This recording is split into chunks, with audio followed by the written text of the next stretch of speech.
Sit Macdon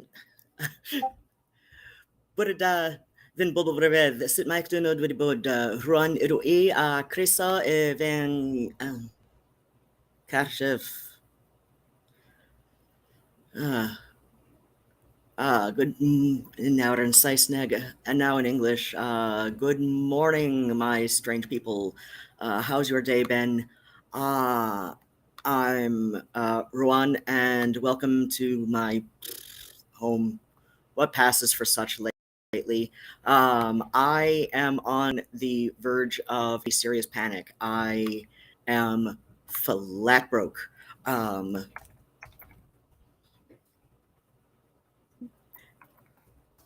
If I tried to put tomorrow night on my bank card tomorrow morning, it will decline. And I still have like a few subscription expenses that won't really make a big deal at this point to cancel because like I'm broke.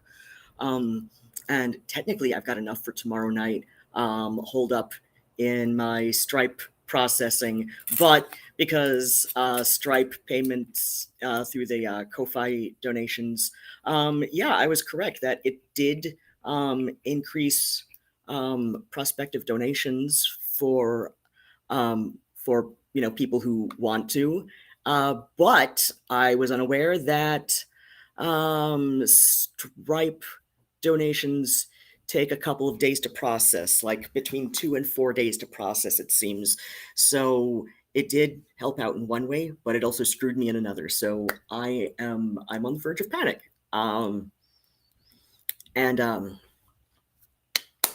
So I'm gonna I'm on the verge of being willing to do shameful things just so that I'm not back on the streets. And I've got people trying to talk to me, but nobody can afford anything, and I don't know what I'm doing. But I'm hoping people do show up. That would be nice. That would be nice. I don't know. I don't wanna cry on stream, but um, um, um, um, um,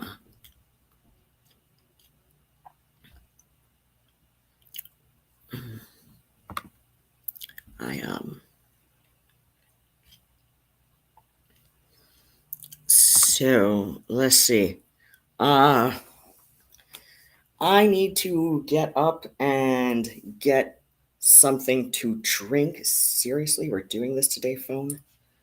So, I'm gonna play something off my Bandcamp app so that on the phone, so that there's something going on while I get up for a bit. Oh, hey, we've got one person in the audience. Feel free to say hi, introduce yourself. I'm just going to the hotel room fridge. Um,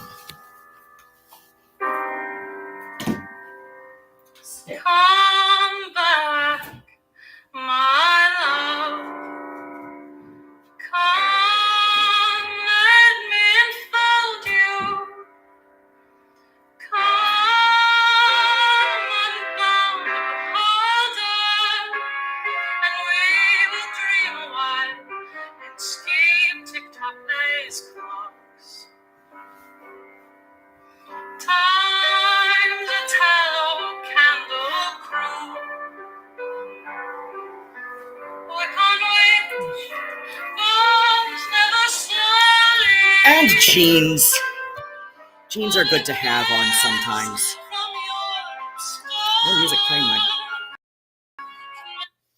Okay, so I'm hoping to have more than just one person watching when I start reading off from this wacky ass website that I've been aware of for about 15 years, and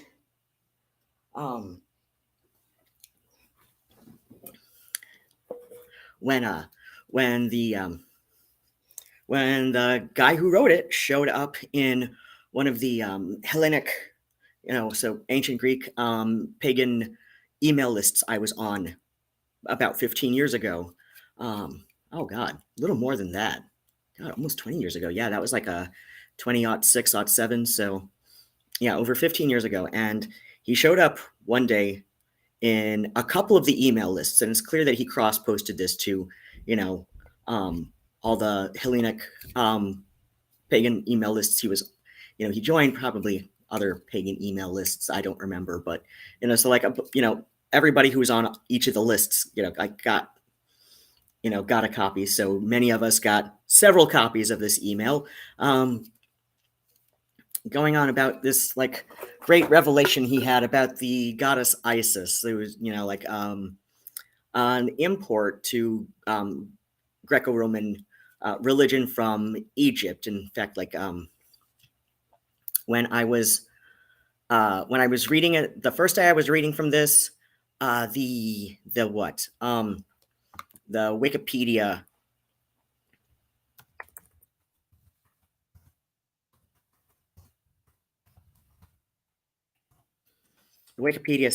page says that I don't need simple English Wikipedia. So yeah,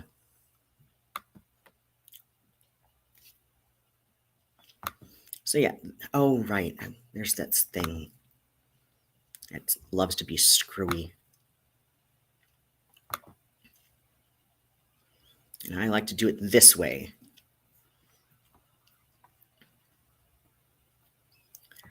So yeah, like anyway, the name Isis is a Hellenization of God damn it. My eyes, my eyes. There we go. That's the blind font. So yeah, the as we see, whereas some Egyptian deities appeared in the late pre-dynastic period before circa 3100 BCE. Many scholars have focused on the Isis name in trying to determine her origins. Her Egyptian name was written as hieroglyphic stuff, the pronunciation of which changed over time. And here we've got Rusat, Rusa. I think I can't make the best. I can't make out the little phonetic symbols around the letters that well. So Rusat, Rusa, Usa, Esa, which became Ase, Ese, in the Coptic form of Egyptian. Usa, Usa was in the Meroitic language of Nubia, and Eses was on which her modern name is based in Greek. Isis, the hieroglyph. So yeah, like it's a Hellenization of a long string of Nubian and Egyptian dialects. So yeah, Nubian and Egyptian dialects.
technically the hotel's fault because it should have disconnected my earlier this morning, but it didn't do that until it should have reset my Wi-Fi earlier this morning, but it didn't. Oh, I think I know why. I think it's because when I got into this room a little over a week ago, yeah, like today now, 8 days ago, something like that. I I decided it was worth the extra $20 for a week's worth of superior Wi-Fi connection, so that I can stream more easily.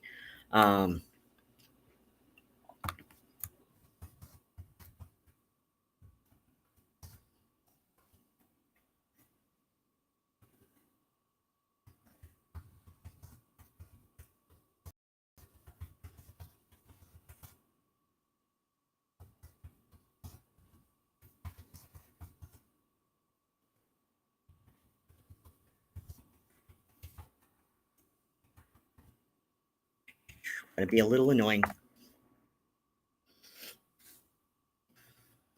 Okay, so yeah, on this it was this wait, uh,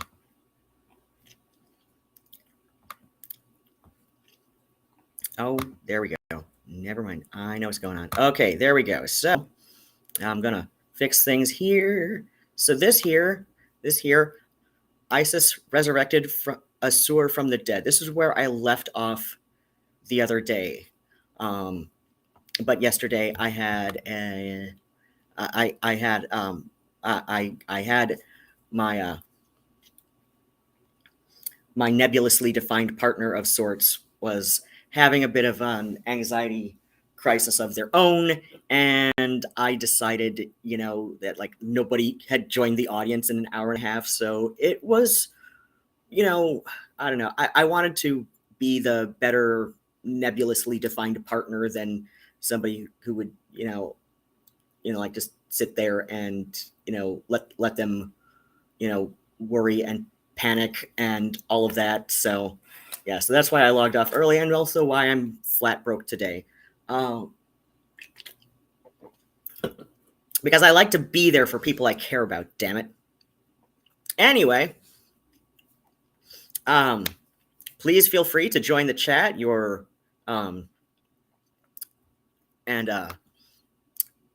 Please say things as kindly as you can to me. I'm in a very fragile, borderline panicky state right now. Also, if you can afford to donate, please do it through the PayPal processing, because that will be. Let me like, even if you want to do it only one time. So let me show this out. Okay, yeah, you do get the you do get the options.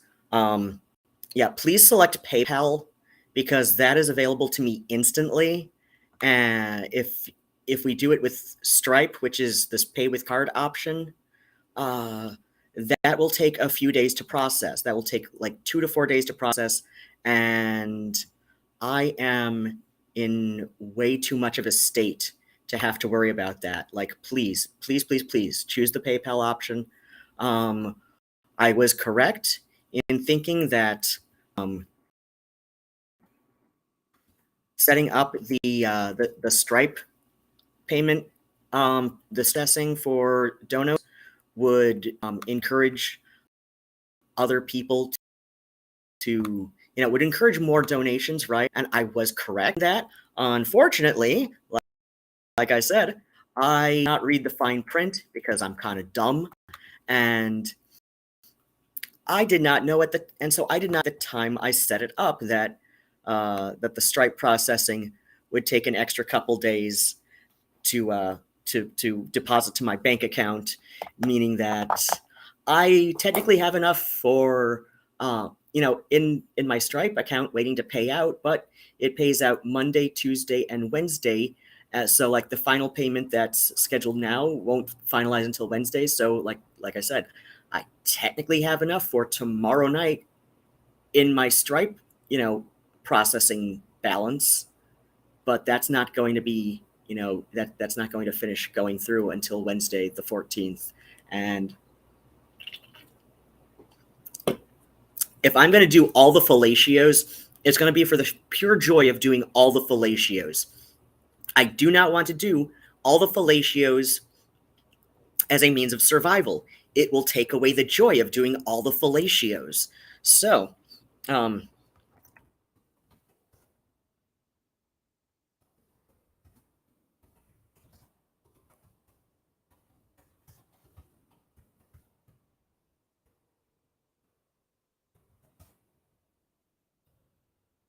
so here we go. There's a thing there, and I'm going to pin that there. Hopefully it stays where it's supposed to. And okay, we are broadcasting to Twitch as well as YouTube and ostensibly Facebook and Twitter, but for some, oh, that's right, because chat isn't a thing on the Twitter side. Okay, you know what? I'm gonna slide the I'm gonna remind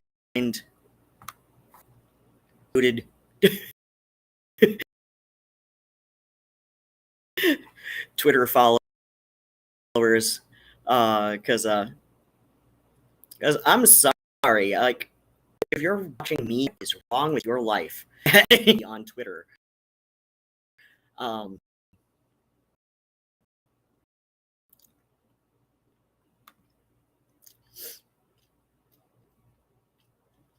So really, you're not gonna let me do the thing from the thing? That's kind of a pain in my ass. Wait. Hold on.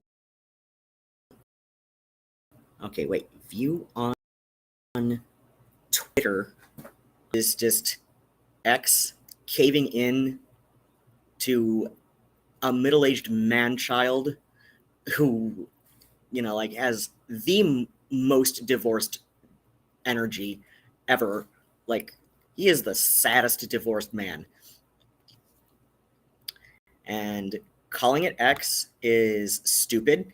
And that means, like, calling it Twitter is the only based form of dead naming. Like, don't dead name trans people unless you're a jackass. And, but do dead name Twitter because, like, I'm sorry. Like, it's. I don't care about Elon's tantrum.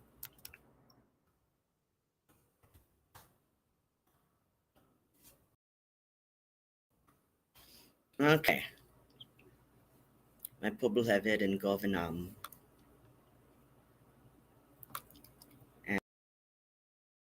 And I really gotta.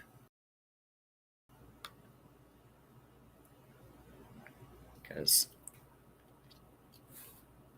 Oh. I wish that I had some kind of guarantee that if I maneuvered the laptop around, it would, like Nigel would not, like halt the adorable. Uh-oh. Little asthma, Nigel? What's up, my sweet boy? Nigel. You okay? You okay?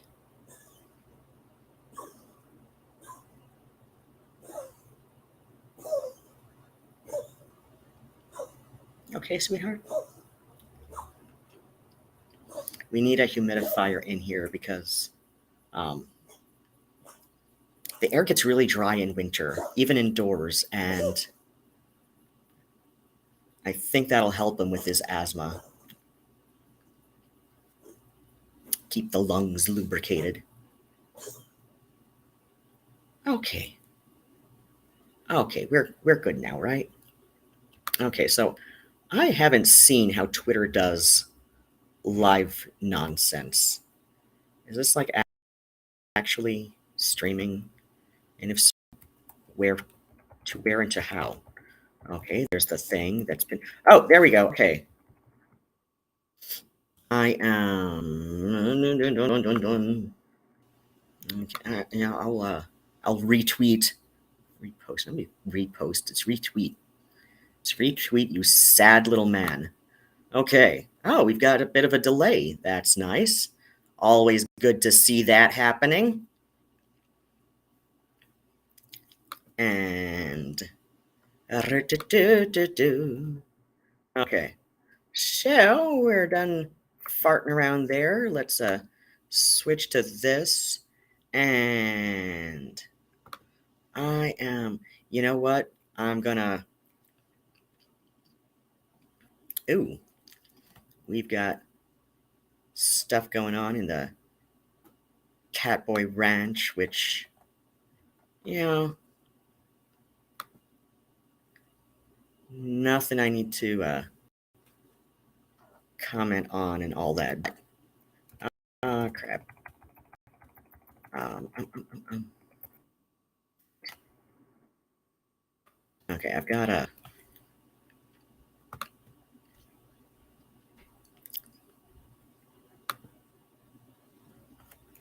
Oh wait. Okay, I've got a couple of people talking to me, but I will put that off for a bit. Oh, you know what? I um I need to refill my pills for the week. Okay.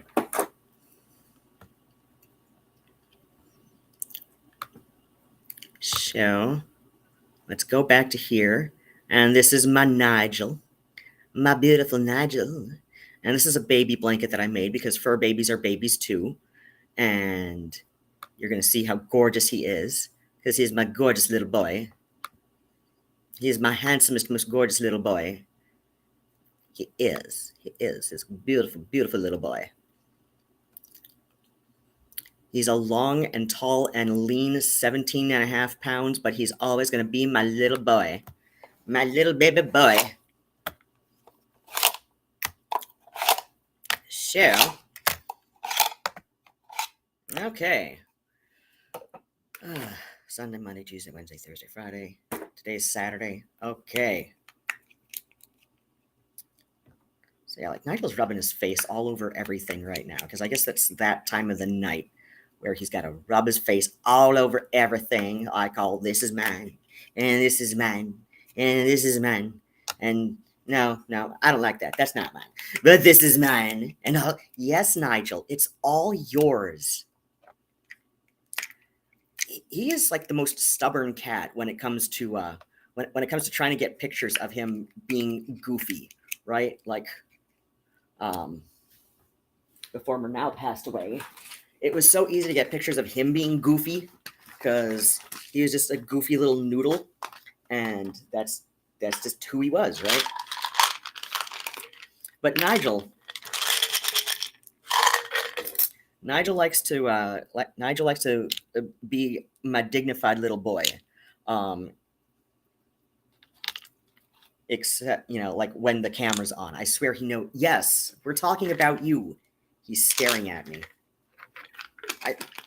I swear Nigel also has like a ridiculously uncanny grasp of the English language that cats just should not have. What? You know you do. The only other cat I've seen, who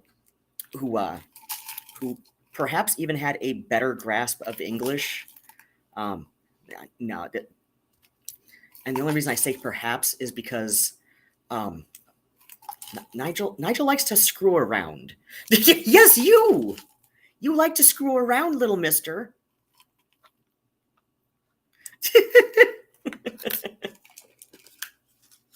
Whereas like Best X's cat, Fat Bob, he would acknowledge English more consistently. So it's possible he had a better grasp, but it's possible like he and Nigel are equal in their grasp of the English language, and but Yeah, Nigel just likes to screw around and be a little bitty brat, but he's my little bitty brat, and he knows I love him. He knows he can get away with everything. Bob, on the other hand, so Best Ex's cat, Fat Bob, he was just like too wrapped up in his own in his own stuff to be much of a brat. Like he would sometimes be bratty, but he wasn't a brat. Nigel is a bit of a brat. Yes, you are, mister. Yes. You know you are. What? He knows he's being talked about. I've got some of my pills up on the laptop right now, and I don't want to risk knocking them all over the floor because I don't want to deal with that. But and of course now he's going back to rubbing his face all over my boots. Yes, you rubbing your face all over my boots? The Papa's boots? No, the Nigel's boots. Papa just wears them. Mm-hmm. Yes, I know. I know. You know. You know I know. What? Oh my gosh, you're being weird. Nigel, stop being creepy. There's a running joke between my friends and I that Nigel thinks he's my husband, or I'm his husband, whatever. Like, Nigel thinks we're married. He gets very possessive about me, especially with Worst Ex.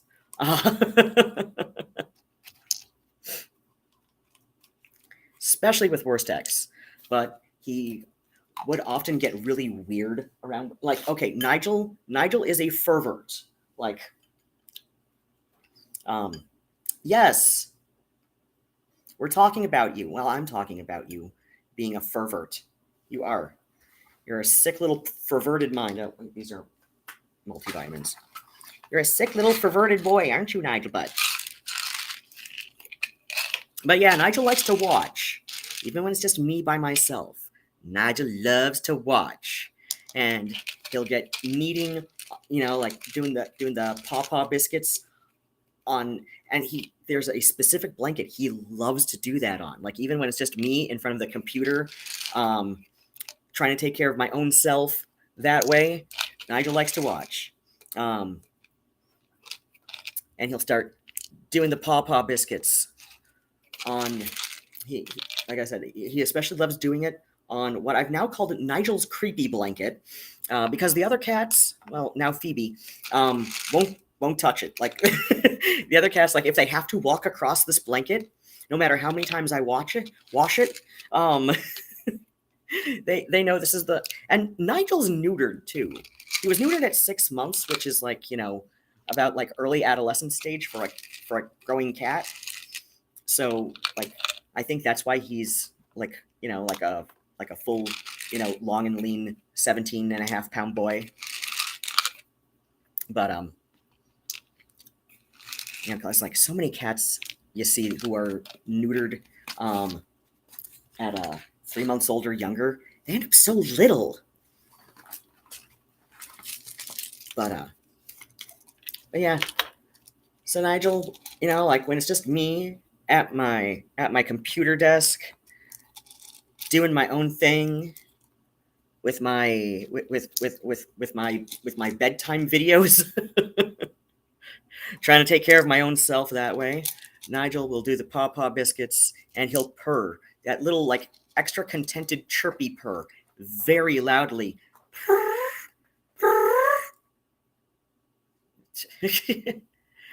And staring very intently, like this cat knows what is going on. He knows what he's staring at, and it's clear from the motions that he's making, like with his back legs, that he's also trying to take care of himself.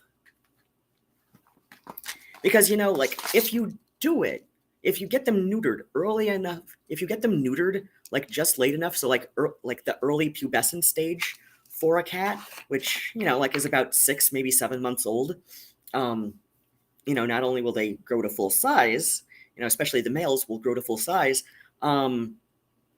males will retain, like, a bit of a libido I mean, granted, like they're shooting blanks because they've been removed, but but they can still get in the mood, and people don't necessarily know that about cats. And I was actually like absolutely floored in an episode of My Cat from Hell with Jackson Galaxy, who I usually have so much respect for as a cat behavior specialist that he is. But here's the thing: is like there was an episode of that show where a neutered male is obsessed with taking care of himself on this one specific toy that the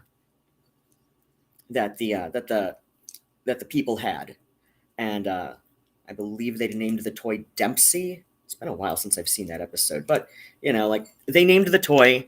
It is their cat's girlfriend, and Jackson Galaxy, who has shoved his whole bare, ungloved hand into a litter box, is like gingerly picking up this toy, like, oh, like it somehow got a taint on it, even though again, this is a neutered male. Yes, he is trying to take care of himself in that way, but he's shooting blanks because they've been removed. He just, he still just got, he got neutered just late enough, either as a kitten or very young adult cat. So like, within like the first second year, it's like within 12 to 24 months old.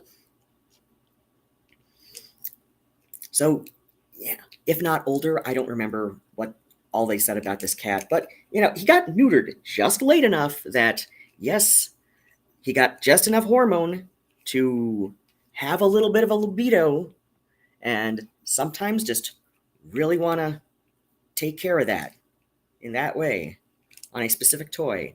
And like you'd think somebody like Jackson Galaxy, who at that time was boasting having worked with hundreds of cats, and their people, because we are their people.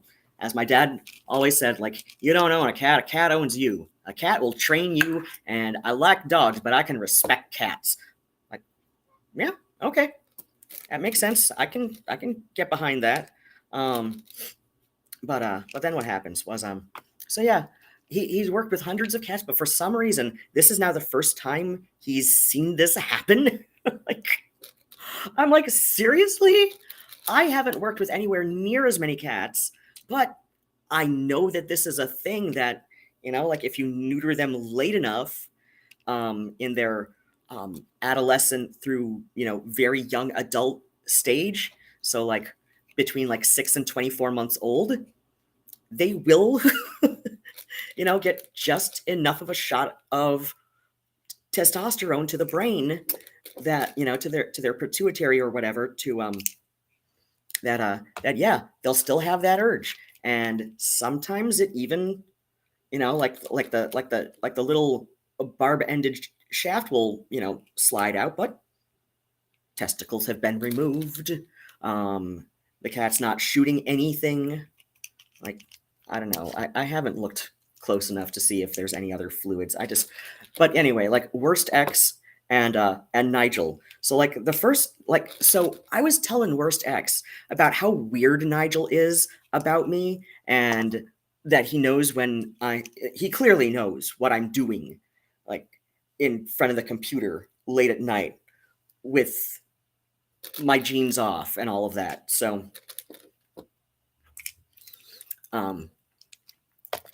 and of course, Worst X, like, before he became Worst X, like I'm telling him about this, and he thinks it's funny because, Worst X is about 14 years my junior, which, like I was talking with people on one of the Discord servers I'm in earlier today, and yeah, that can be a problematic age gap, but I'm just so over the age gap discourse, especially because I've not participated during any of the peaks of that discourse cycle on Twitter, and it's like, yeah, like if I made a habit of going for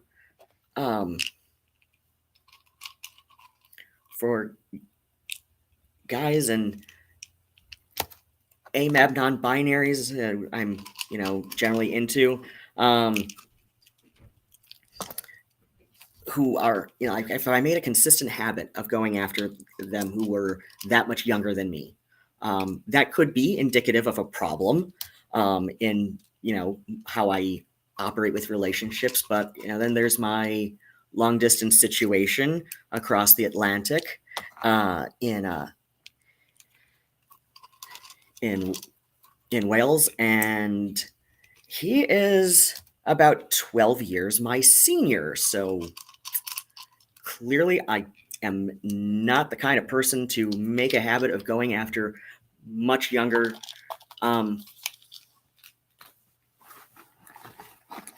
guys and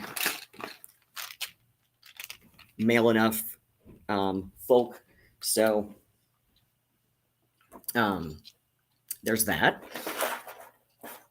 And, I need to go to Walgreens tomorrow and get some more of that. Okay. Oh, wait. All right. So then what happens? Anyway. But yeah, so especially because, like I said, Worst X was that much younger than me. He finds it hilarious that Nigel likes to watch, me taking care of myself in front of the computer with my jeans off. And Nigel, in spite of being a neutered male cat, he was neutered at just old enough that he not only grew to full size, he still gets those urges, even though like nothing will come of it in terms of fatherhood for Nigel, which is fine because he's apparently gay. Like seriously, this cat is gay, and I say this for a number of reasons, including the fact that he seems to prefer like pink and lavender colored toys to any other color. I mean, it seems to be a slight preference depending on the toy, but like seriously, cat, yeah, yes, you, Mister. He knows what I'm talking about him. I don't even have to say his name for a while. He knows what I'm talking about him because he knows all the things I tend to tell people about him, whether I'm on the phone or on video chat with things. But yeah, Nigel likes to watch. I told Worst X about this, before he became the worst. But anyway, Worst X found this funny, and I'm like, oh yeah, it's funny now, but just watch. Like, if he starts watching when you're involved, you're gonna find it creepy. He's just like, that's not gonna happen. Nigel's so timid, because he is around people he doesn't know, which is in his world anybody but me. Other cats he's fine with. He's fine with meeting new cats. He gets really excited and happy to meet new cats. He's very eager to meet new cats. New people, he can be very standoffish, and that's just how he is. Me, he loved right away because I am the kind of man who let him in to take a poop. That is basically how it happened. I can retell that story in a bit before I get to my my planned reading for tonight. Oh right, I should do more prescriptions too. Okay, these are the lunchtime ones. I finally got my real ADHD meds back. I mentioned this last night, but I got my real ADHD meds again, and yeah, my anxiety has been spiked today, but it has been easier for me to keep a handle on it without, either, like falling down crying or being too tired to do anything. And that is how I've been operating for the last 11 months on Strattera that the psychiatrist prescribed me because the Adderall shortage was starting to affect me, and I couldn't get Vyvanse prescribed, even though I was open to Ritalin. She didn't suggest it, and even though I didn't start getting medicated for my ADHD until I was in my mid 30s, and I'm in my mid 40s now. Um, so it's like long past that that stage where substance abuse can can kick in, right? So it's like I don't have a history of like drug seeking as far as like that goes, but I still like because of my two sisters on my dad's side, um, I I get really anxious about being perceived as such because well, substance abuse does run in my family, and like even though all the psychology about it says, like points to like an easy way to describe substance abuse um, would be like kind of like an acquired learning disorder. It's not like dyslexia, which just like may have to do with like like the hardwired neurology that one is potentially born with, right? It's it's more like like it's a bit of a it's a bit of a trauma response. And so like you learn like maladaptive coping skills when you know for trauma and other stresses in life. So uh, so like I said, like it's kind of like an acquired learning disorder, right? But it'll set in like sometime like in your adolescence to mid 20s. People who are older than that, um they don't, it usually doesn't,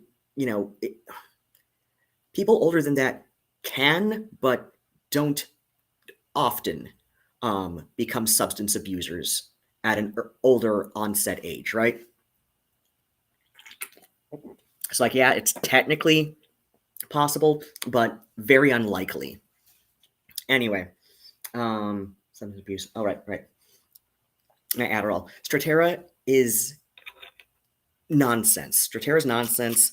Um, it spiked my anxiety, but um, because of the way that it because of the way that it tries to stimulate the dopamine receptors.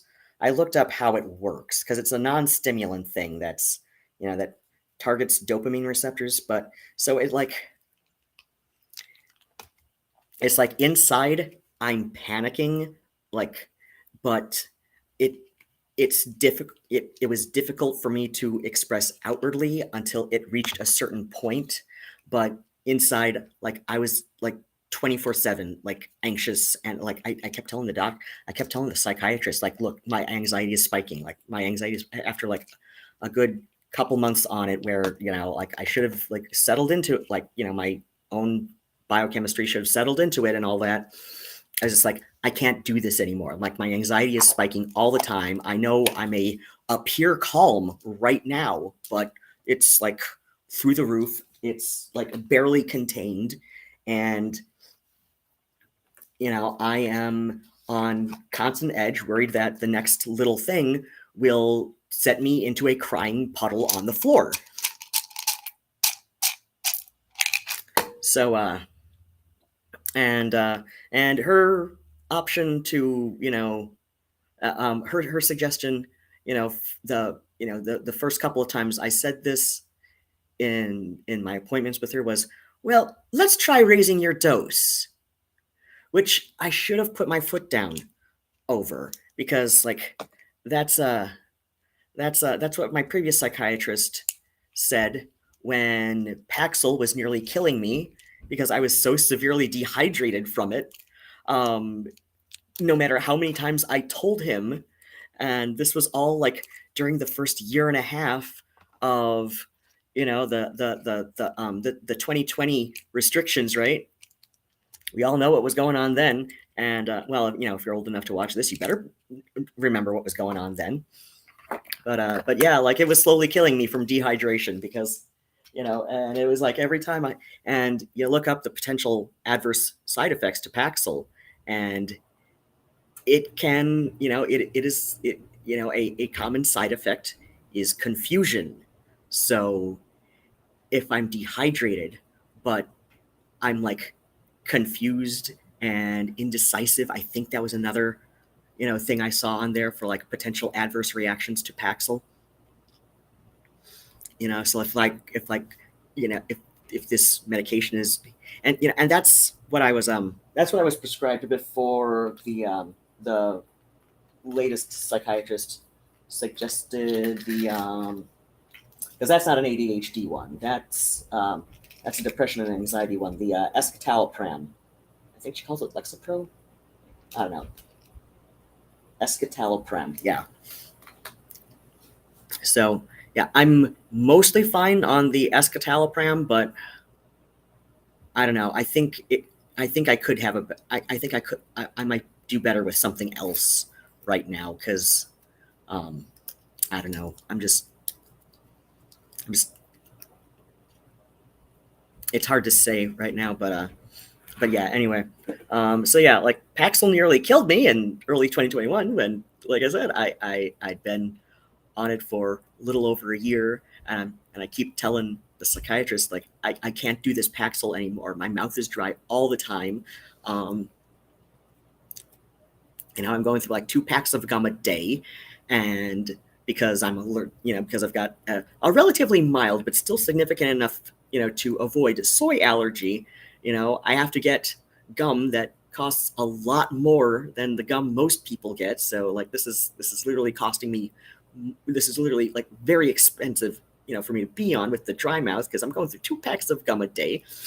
Um, Drinking water all the time, which means that like I'm also in the bathroom, half my day, and and and I couldn't even articulate that I couldn't think straight because again, like a known established side effect of a known established adverse side effect of Paxil is confusion and indecisiveness, and his solution, every time I brought it up until the absolute last time where I sent him an email saying like, no, I have to stop the Paxil now. Here's my, here's my annual wellness labs. I am severely dehydrated, and it has to be because of the Paxil. Like this, like when I told my doctor, like my doctor said that it is almost certainly because of the Paxil, because I went because yeah, I remember that lab, like because like it pinged in the system to automatically schedule me for a new lab because it was like deep in the red, like it was deep in the danger zone. That first blood lab that I got. So when I got that, I I somehow it just like all clicked in my head that holy shit, the dry mouth all the time from the Paxil that just like it just would not end for over a year. Whereas I know from experience when I've briefly been off Adderall for like like maybe like more than a week or so. Yeah, I've got like 4 maybe 6 weeks of dry mouth, but then it evens itself out. Like then my body's just like, oh, okay, we got to produce this much more spit, right? But Paxil, and I looked up and there's like an established like record of people like patients usually saying that like Adderall and Paxil probably shouldn't be mixed because it seems like the Adderall seems to bring out the worst in Paxil. So but Adderall is what I function best on. I'm willing to try other you know stimulant drugs at this point because like I said, Strattera, it's nonsense. It's nonsense. I don't know why um, this became an option for people with ADHD. As I said yesterday, like one of the things that I mean, there's a number of ways to screen for ADHD, and one of which involves some kind of neural scan, right? And there's a very common neuroscan pattern associated with ADHD, and um, so my guess is maybe the non-stimulants, are effective for people who lack that kind of um, um, peculiarity in in neuroscans. So I mean that's my guess anyway. Because but yeah. Um,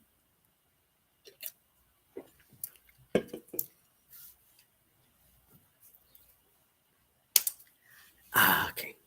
Wait. No, right. Okay.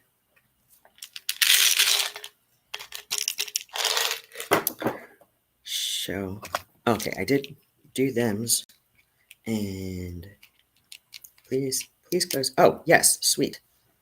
Wait, the Stratera capsules are that much bigger than the Adderall capsules for literally 10 milligrams less? Like, yeah, the Stratera capsules are like 10 milligrams less than the Adderall capsules.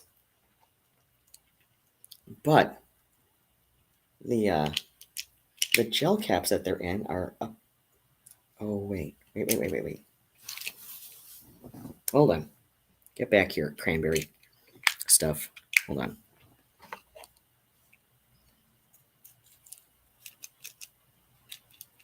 Oh, wait, no. Okay, yeah, I got everything in here.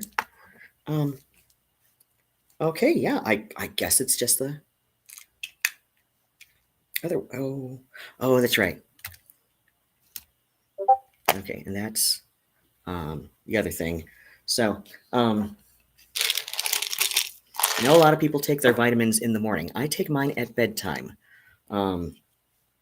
just because that's where I have enough. That's where I have enough space in my pill pods.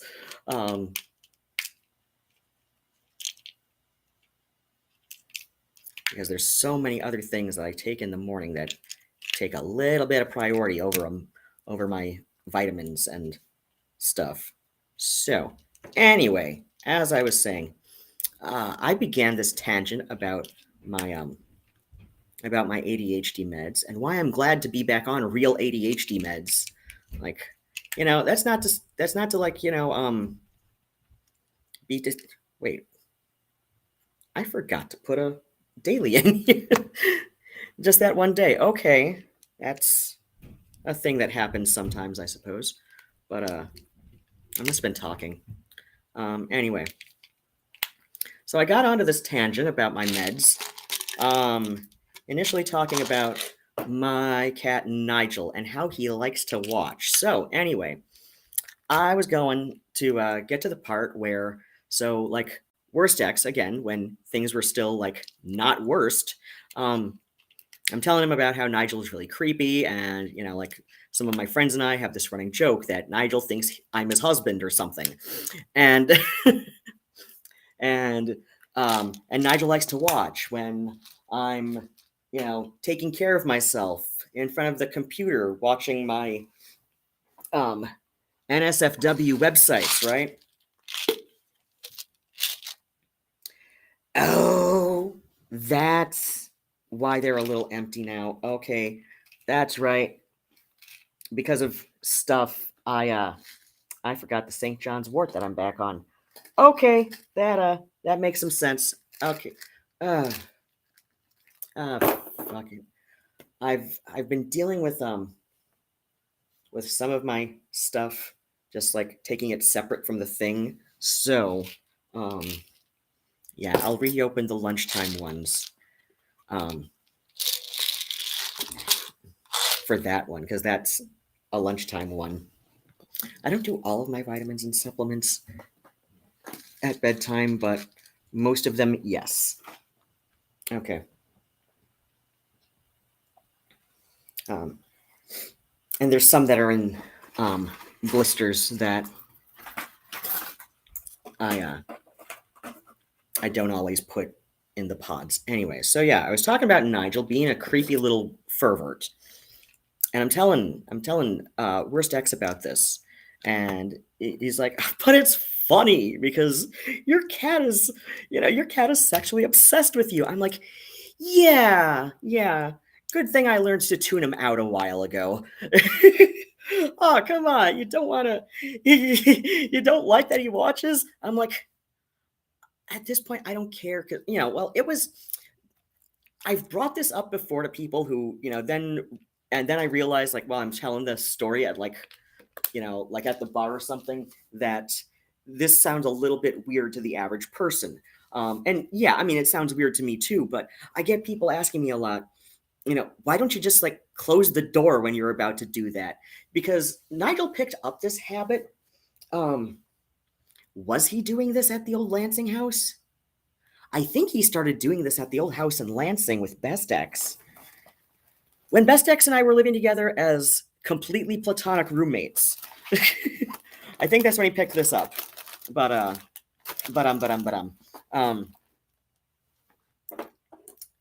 um but yeah, so and if he did pick it up at the old Lansing house, like that was an old Sears kit house that was made like in the 20s or 30s when Oldsmobile was bringing in workers and just like got the workers moving in from out of state, like these little Sears kit houses that, came with like a small, like a little set of basic tools and all the nuts and bolts and stuff that you'd need to assemble the attach the pre-assembled panels all together. There's a Buster Keaton short, like it's about half an hour long, called 1 Week. That's about a newlywed couple putting together their Sears kit house. I don't think it was. I don't think it was. I don't think it was like what would now be called sponsored content. I don't think it was like a sponsored film. I don't think it was sponsored by Sears because like there were like other like local companies, like more local to like whatever regions, that would do this as well. But like Sears was like the big national company that, like kicked off this trend in like the early 19 noughts through 1930s. I think was when they stopped um, selling those little kit houses. So at the old Sears kit house in Lansing, um, it's a really sturdy little house for being like nearly a century old. I think it was like I love looking up like city records and stuff. Um yeah, it's just like a little like quirky like, side thing that I do with my local history hobby, right? So I set my hair in pin curls because my my local boy thing likes the curly hair. Um and I was hoping they'd be over for like some basic crochet lessons because yesterday got me very concerned, and I was just like, look, I can, um, you know, um, like learning crochet, like doing crochet has been like clinically shown to have, maybe not in everybody, but a lot of people do seem to get like a meditative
Okay, I really hope this is like still streaming. I am going to do a real quick, seriously, I'm going to do a real quick look-a-loo on the YouTube front because that's the one that's really important to me. Okay, so things crowd out because I'm not, I'm flat broke. I'm flat broke right now. Um, if I tried to pay for tomorrow night, okay, here we go. Please stop. Oh fuck. Okay, so that's that's good. Okay, like live and streaming on the YouTubes because that's the big one that I care about. So anyway, as I was saying, I'm flat broke. I am unable to spring for, or at least it's very difficult for me to justify in my head the um, the enhanced Wi-Fi connection right now because um, um, I'm flat broke. If I was to try and pay for tomorrow night, like either right now, well, actually, like, yeah, like either right this minute, because the front desk closes at 10 at this location, or in the morning, yeah, it will not go through on my bank. My bank card will be declined. That is that is me being broke right now. So that's how broke I am right now. Um, any sorts of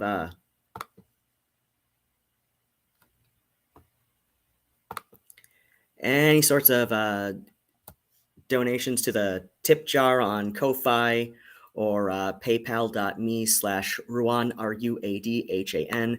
Feel free to feel sorry for me, pity me. I'm absolutely terrified that if the cats and I went back into a tent, well, first off, I wouldn't be able to stream, and secondly, if that were to happen, I am absolutely terrified um, that any location that the Washtenaw County PATH, which is the homelessness program out here, uh, might I'm convinced that any location that they're going to set me up at, I'm going to be terrorized and abused by junkies and other bums again. They're going to rob me blind. They're going to set my tent on fire. Maybe the next time while my cats and I are still in it. So, yeah, I'm flat broke. If I tried to add tonight or tomorrow night onto the room, it will be declined by my bank. My bank card will be declined. I am that broke. So it's hard for me to justify enhanced Wi-Fi. Anyway, I was going on about my cat Nigel and how he likes to watch. So anyway, Worst X finds it hilarious that, and this is like early enough in the relationship that Worst X, finds this hilarious, and he hasn't witnessed this himself. But so anyway, I'm pretty sure Nigel picked up this habit at the old Sears Kid house in Lansing, which because, like I said, like Best X and I were cohabitating as platonic roommates at that house. So my bedroom was the attic, and in part because I'm short. I'm 4'11", and the ceiling clearance in the attic was like something like 5'6", 5'7", something like. It was a very, very low clearing ceiling. So, but it also would get stuffy as shit up there. So, to force a cross breeze, I would just like leave my door to the attic open. So like there's the stairwell up there, and at the top of the stairwell was a window, which and during the warm months, I would take the window out of the opposite side to force a cross breeze there, um, and then we had like a just because, like I said, it's a sturdy little house, but it it's drafty in the winter and it's stuffy in the summer. So I think part of that might have to do with the exact way it was positioned relative to like like the sun, because like I think it's like the south facing windows are are really good for um I forget what people say. Um, oh, I know painters like to have their studio set up with south facing windows, and I forget exactly that reason, but um, anyway, so it's like it might have just been positioned really weird for like like making the best use the of the way that the rotational Earth seasons work, right? So I didn't really have a good. Um, it was not ideal for me to leave my bedroom door open for like about most of the year. It's like most of the time I would just leave my bedroom door wide open because, well, there's the stairwell, and then like my bed and everything is up there, so it's not like people are going to just like automatically like walk in and see me doing anything in the attic because of the way everything is arranged for like my bed and my desk and everything. So I didn't close my bedroom door at the Lansing house, and at the old apartment, it was an efficiency. So it's like I'm doing here with so like we had a bathroom here and the and a huge kitchen, but it's like completely open, so like there's no walls around the kitchen. And then there's my closet here, and my bed was here, but there was just this wall here. So like there's no door to open and close, and there's no door here to open and close. So like I had no doors to separate out like the bed area from the from the front room and kitchen and all that. Um, there was just like a floating wall with no doors. It's an efficiency apartment. It's basically like somewhere between somewhere between a large studio and a tiny one bedroom, right? Like a tiny one bedroom that would have proper doors on the bedroom, right? So it's an efficiency. Like it's a studio plus apartment. So I had no bedroom door to close. So that's why Nigel continued the habit of liking to watch while I'm taking care of things in front of my computer with my NSFW videos, right? So Worst X, he learns about this. He thinks it's hilarious. And then after about like 6 months of Worst X practically living at, my old apartment, my old efficiency apartment, Worst X is, and we're in the bed. We are doing our adult recreations in the bed. And then suddenly, Worst X says, "Oh my God, is that Nigel? I hear him. I think I definitely hear him." I'm like, "Hold on, Liz. What, you can't hear him? I've learned to tune him out. Just, yeah, that's him. You want me to throw a blanket over him?" So like Worst X is there, like, like just like half frozen, like laying on the bed. I'm like, and I'm like, dude, I can throw a blanket over him, and like we both hear him, and like Nigel is still going in, and like working his ankles towards his rear end like he does on his creepy blanket. It's a velvet chenille blanket that that Best X's mother gave to me, like I think the first Christmas he and I were together, and so it's like it's like this little this like purple velvet chenille blanket from Pier 1. Um, so yeah, it's like not something I would buy for myself, but it's a sweet gift, and it's the velvet chenille, so it's like fuzzy, and of course Nigel finds this very satisfying to do his shameful deed upon while he likes to watch.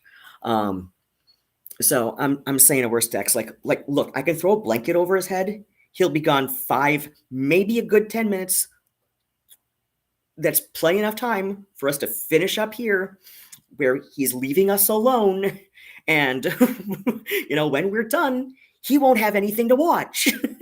He's like, I don't know. You don't know if you want me to throw a blanket over his head.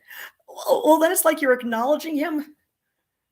Dude, you're acknowledging him right now. You've seen how this cat is. He knows he's being talked about. It's probably getting him off. Hun?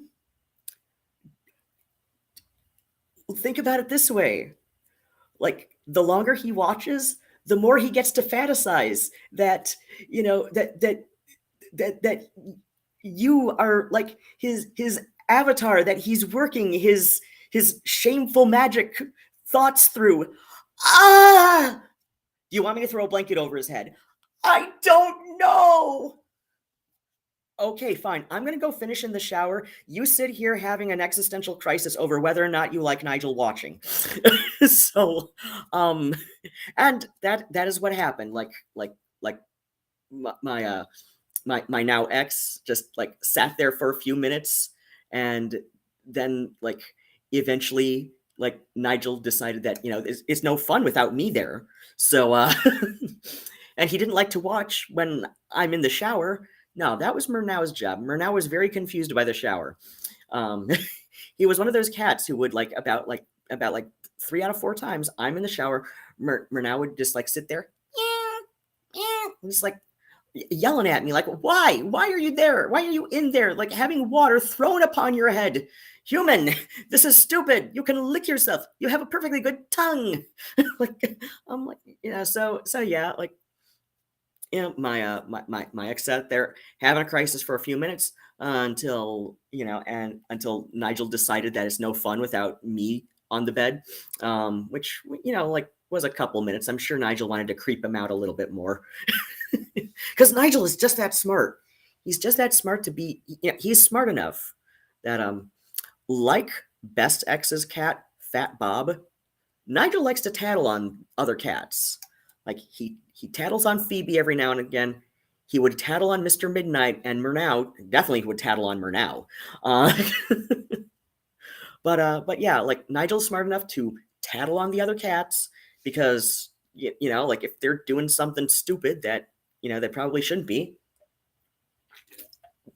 Nigel is the informer because Nigel knows he is Papa's favorite. And like I said, Nigel probably thinks I'm his husband, and because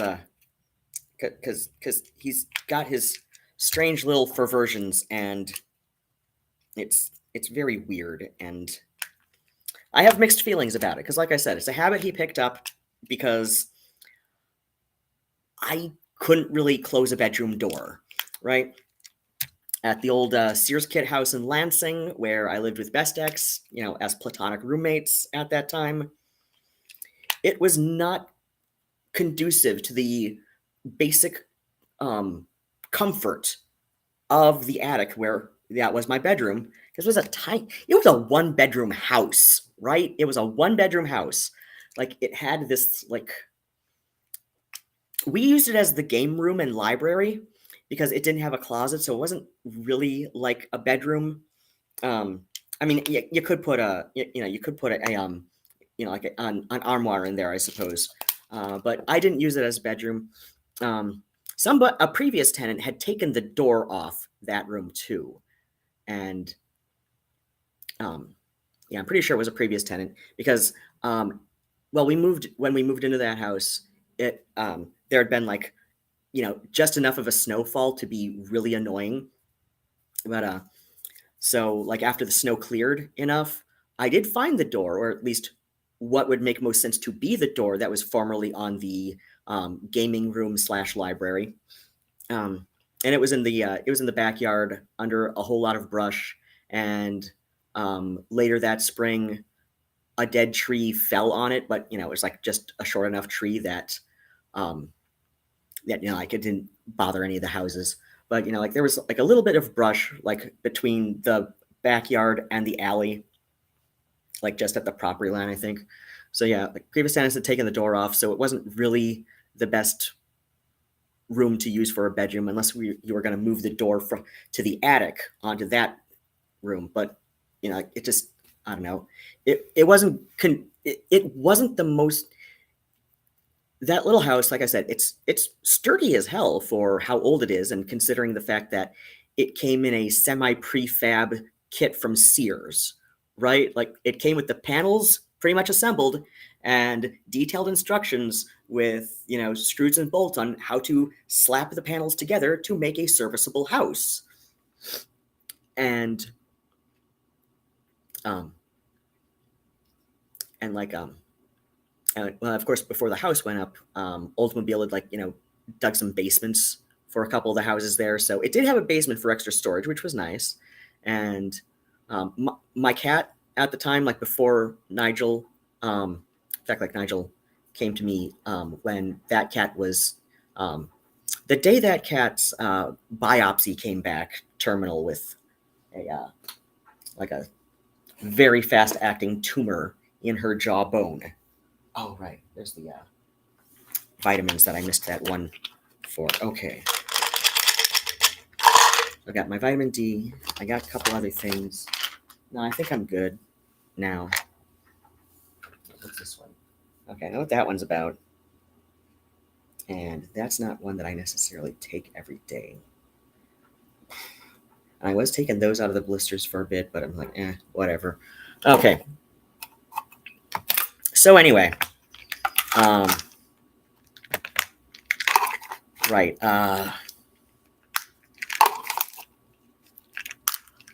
Yeah, that cat. Her name was Vermin, and she figured out, because we left the basement door open most of the time, but in summer especially, it was a lot cooler in the basement. So we left the basement door. We definitely made sure to leave the basement door open in the summertime because, like some cool air would occasionally waft up, especially if we were running the washer and dry and or dryer, like the just like the way that they would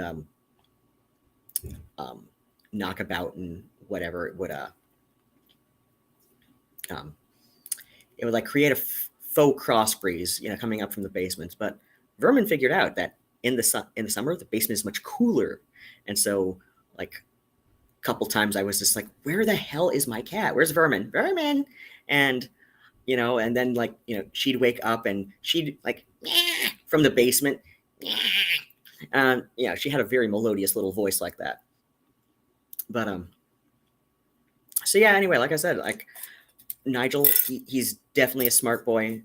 He knows what he's watching when I'm trying to have my alone time with the computer. And he's my little pervert. And my friends and I like to joke that he thinks I'm his husband because, I I'd hate to think what other kind of thoughts are going through his head.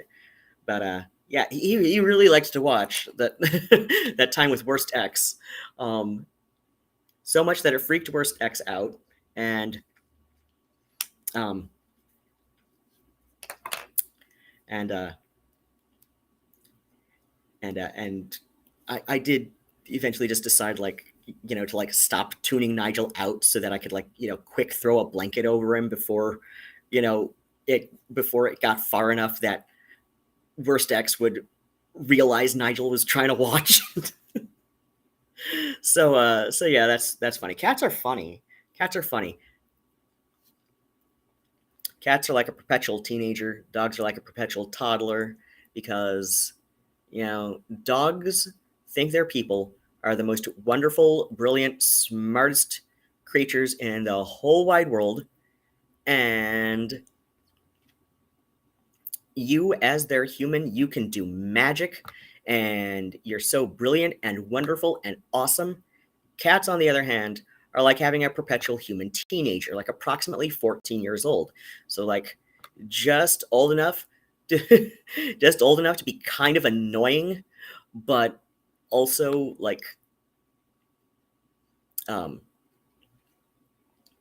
also still close enough to being, but yeah, maybe 13, 13, very early 14, 14th year. So like just old enough to be kind of annoying at times, but at the same time, like still close enough to that, preteen stage where, it's like not completely over and they're still like a kid at heart and, think you're cool.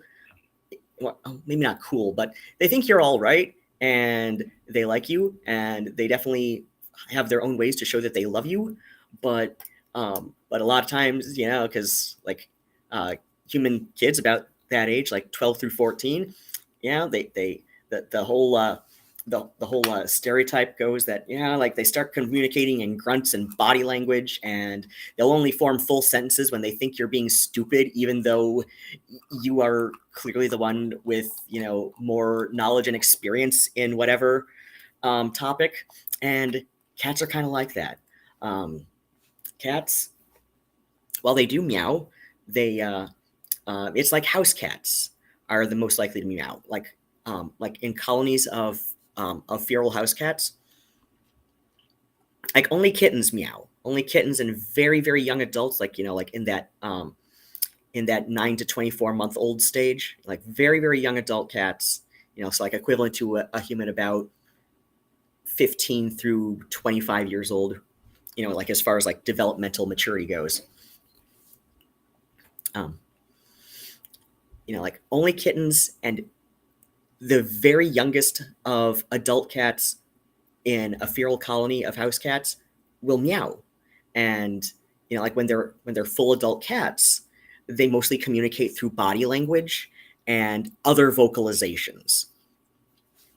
In fact, cats on average have around 300 unique vocalizations, whereas dogs, again, compared to human children, dogs are more like toddlers because on average, I think dogs average about 20 to 30 unique vocalizations. So like dogs even have like a tiny vocabulary that's, more comparable to a human toddler about 2 or 3 years old. Cats, on the other hand, have a more complex vocabulary. And on average, a house cat has around 300 unique vocalizations. And all the, meow-based ones are, it's like a special language that they build with their human and and any other, like any humans and other cats that they are living with, but especially the humans. Like they meow for our benefit because they think well, to be fair, like a lot of cat owners aren't very good at reading cat body language. So cats will meow at us when they realize that we are not paying attention to them to, while they're trying to communicate something to us. Like, we're not willing to communicate on their terms. So they are retaining this, they're retaining this part of their personality that in a feral colony with very little human interaction, they would have outgrown by the time they're about, by the time they're about like 15 to 18 months old. But living with humans inside, they retain this because like they realize that a lot of humans are just not paying attention to them and communicating in a way that feels most natural to them as adult cats. So they're just like, oh my God, what the hell? Yeah. I'm doing everything. I'm like swishing my tail in the right way. Why are you not looking at me? Person, look at me. Person, look at me. Nope. Okay, fine. Now you're looking at me. Okay, let's. So yeah, because cat behavior specialists have observed this, that like you can, and like I said, it's like a very coded language with their own families, because you can take somebody else's cat and or brand new like cats that like like say you adopt a cat from foster as an adult, and say this cat was previously like somebody like had to be surrendered for whatever reason, like a death in the family, like say like an old crazy cat lady died and a bunch of her cats had to be surrendered to foster and separated. So like they had this language that they worked out with the crazy cat lady who died. But you adopt them at like 5, 6 years old. You adopt this one cat who's like a perfectly good cat, perfectly fine used cat, but also an orphaned cat who had this like little coded language that he spoke with the crazy cat lady who passed away.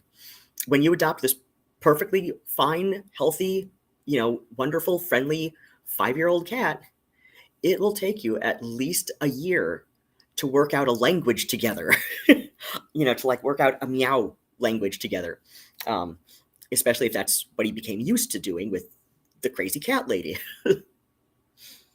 But yeah, if like, if they, lived with you since they were a kitten, you'll just kind of like work out your own language together.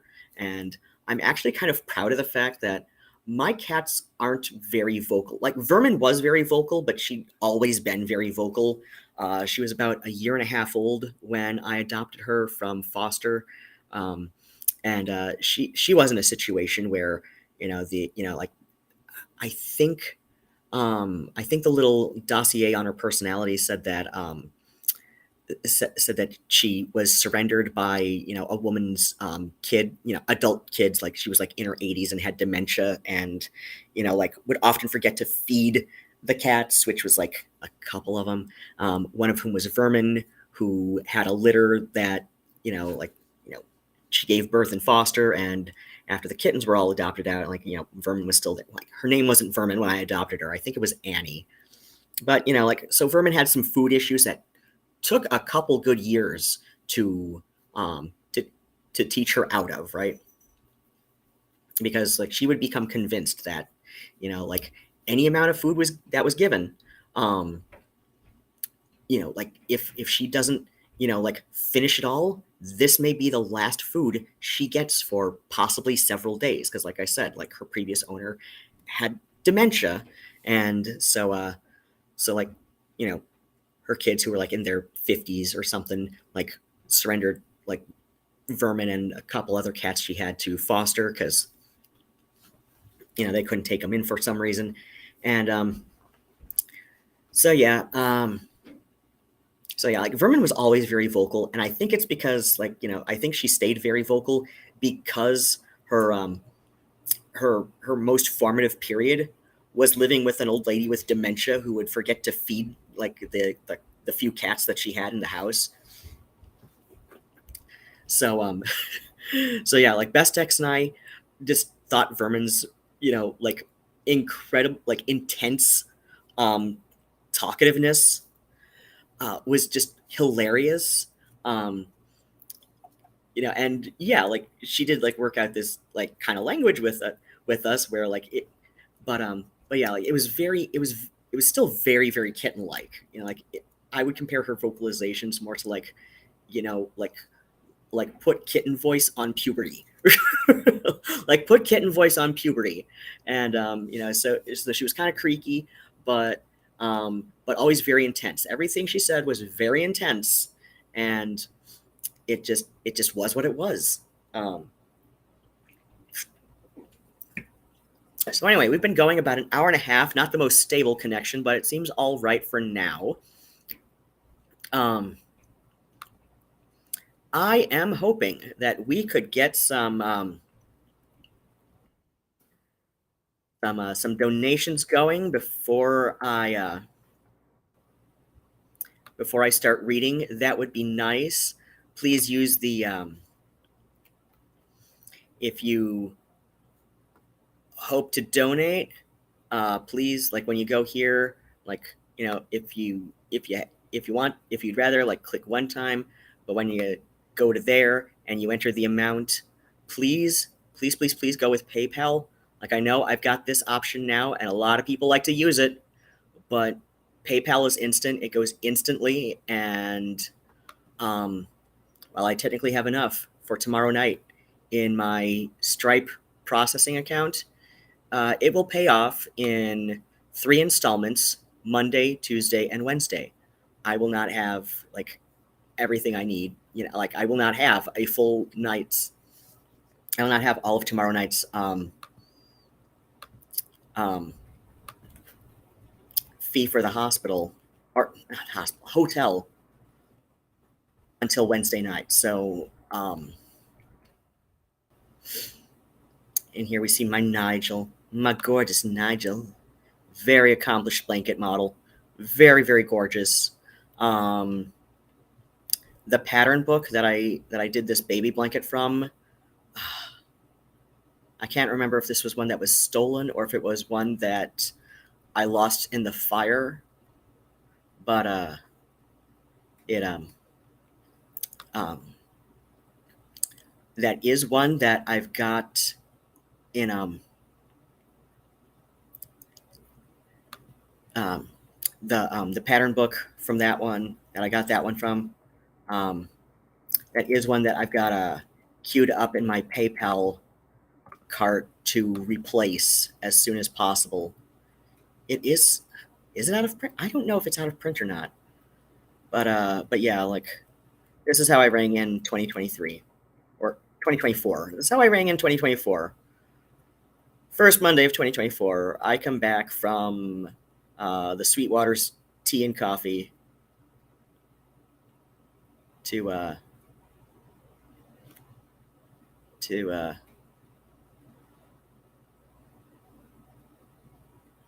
everything burned down. Thankfully, my cats were in a stroller with me because at that point, like, after Murnau died from being let out by subhumans who would constantly rob us blind, he was let out, and one day he got poisoned and stopped eating for a couple of weeks. And and I say stopped eating, like he didn't completely stop eating, but like when he would eat, it would be difficult for him to keep it down.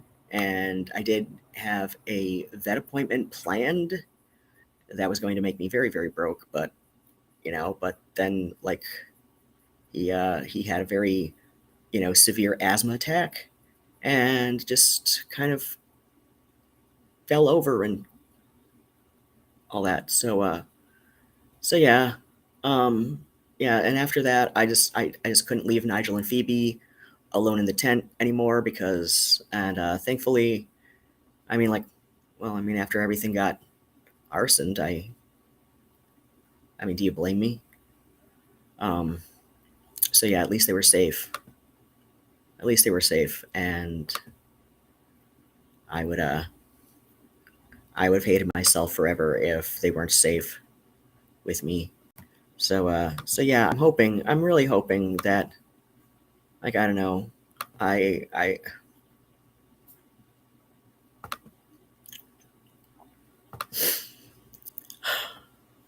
I'm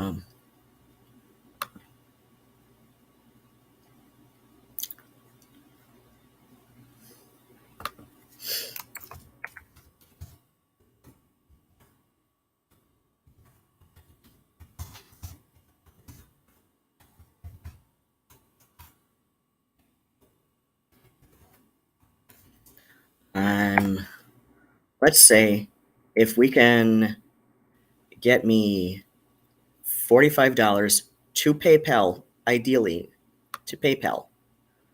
Um, I will start reading from the Resurrect ISIS website some more.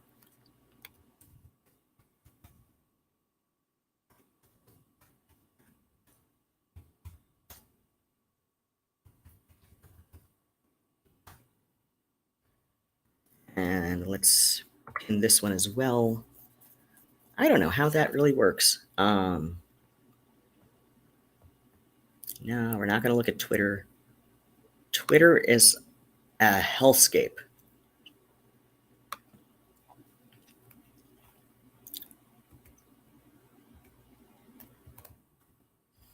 Now I'll go back a little bit from where we left off the other day, but not just yet. Not just yet. Let us remind ourselves that we're doing this because this is my special gorgeous boy. He's my sweet little boy. Yes, he is a tall and long and lean 17 and a half pounds, but he's still my little boy. Look at the little boy. He's such a gorgeous little boy. and he's on the bed right now. I think I'm going to annoy him for the audience. I think I'm going to annoy him a little bit, but it's for a good cause. So let me. Oh right, I was going to do some crochet too.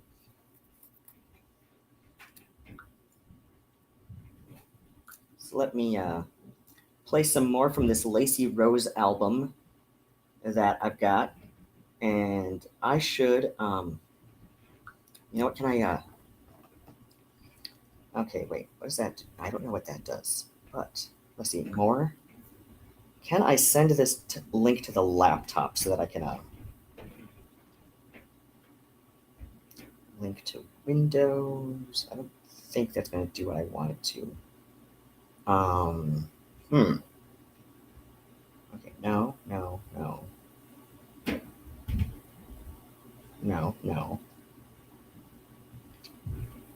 Okay, maybe it will. I don't know.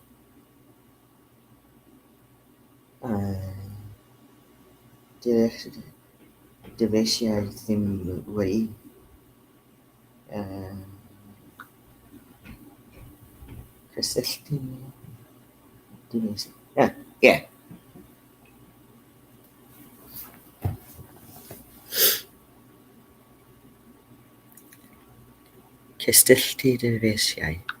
Eh? Oh. Oh no, it was the last laptop that. Yeah, it was the one that got stolen. That. Okay. Well, I know how to get to my Bandcamp. But. Hold on. I actually have to pee.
Hey, sweet boy. Hello. How are you, my sweet boy? Eyes of onyx, hearts of gold. Oh, love my life. Oh. Am I being annoying? Yes, I am. Okay. I'm sorry. I'm sorry he's uncooperative with being held. He does like to be on my lap on his terms. So yeah, he does like to be on my lap on his terms. He also he seems I think he understands that because I have had people on voice calls on Discord before, so I think he knows that when I'm talking to the computer like this, he knows that it's some kind of communication with other people. I think he knows that. I would not put it past him to be that clever. Yes, you, my sweet boy. You know what? I'm not doing my meds on the keyboard anymore, so there he is. There he is. Oh.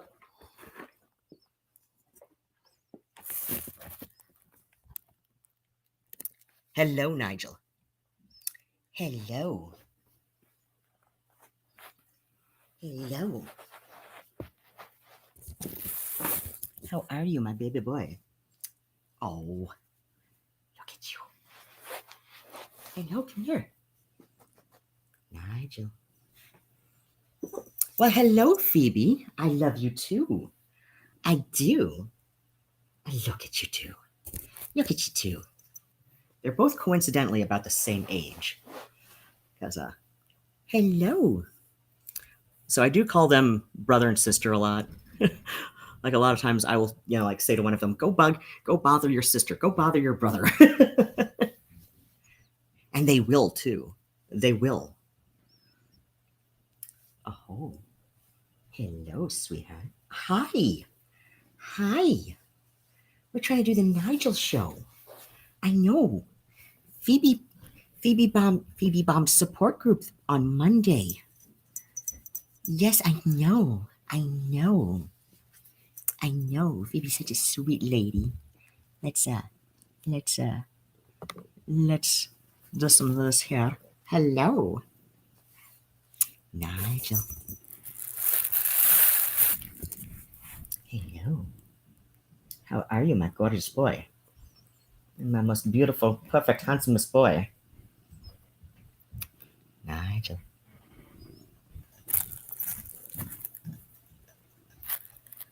Oh. Hi. Hello, Phoebe. I know. Everybody loves Phoebe.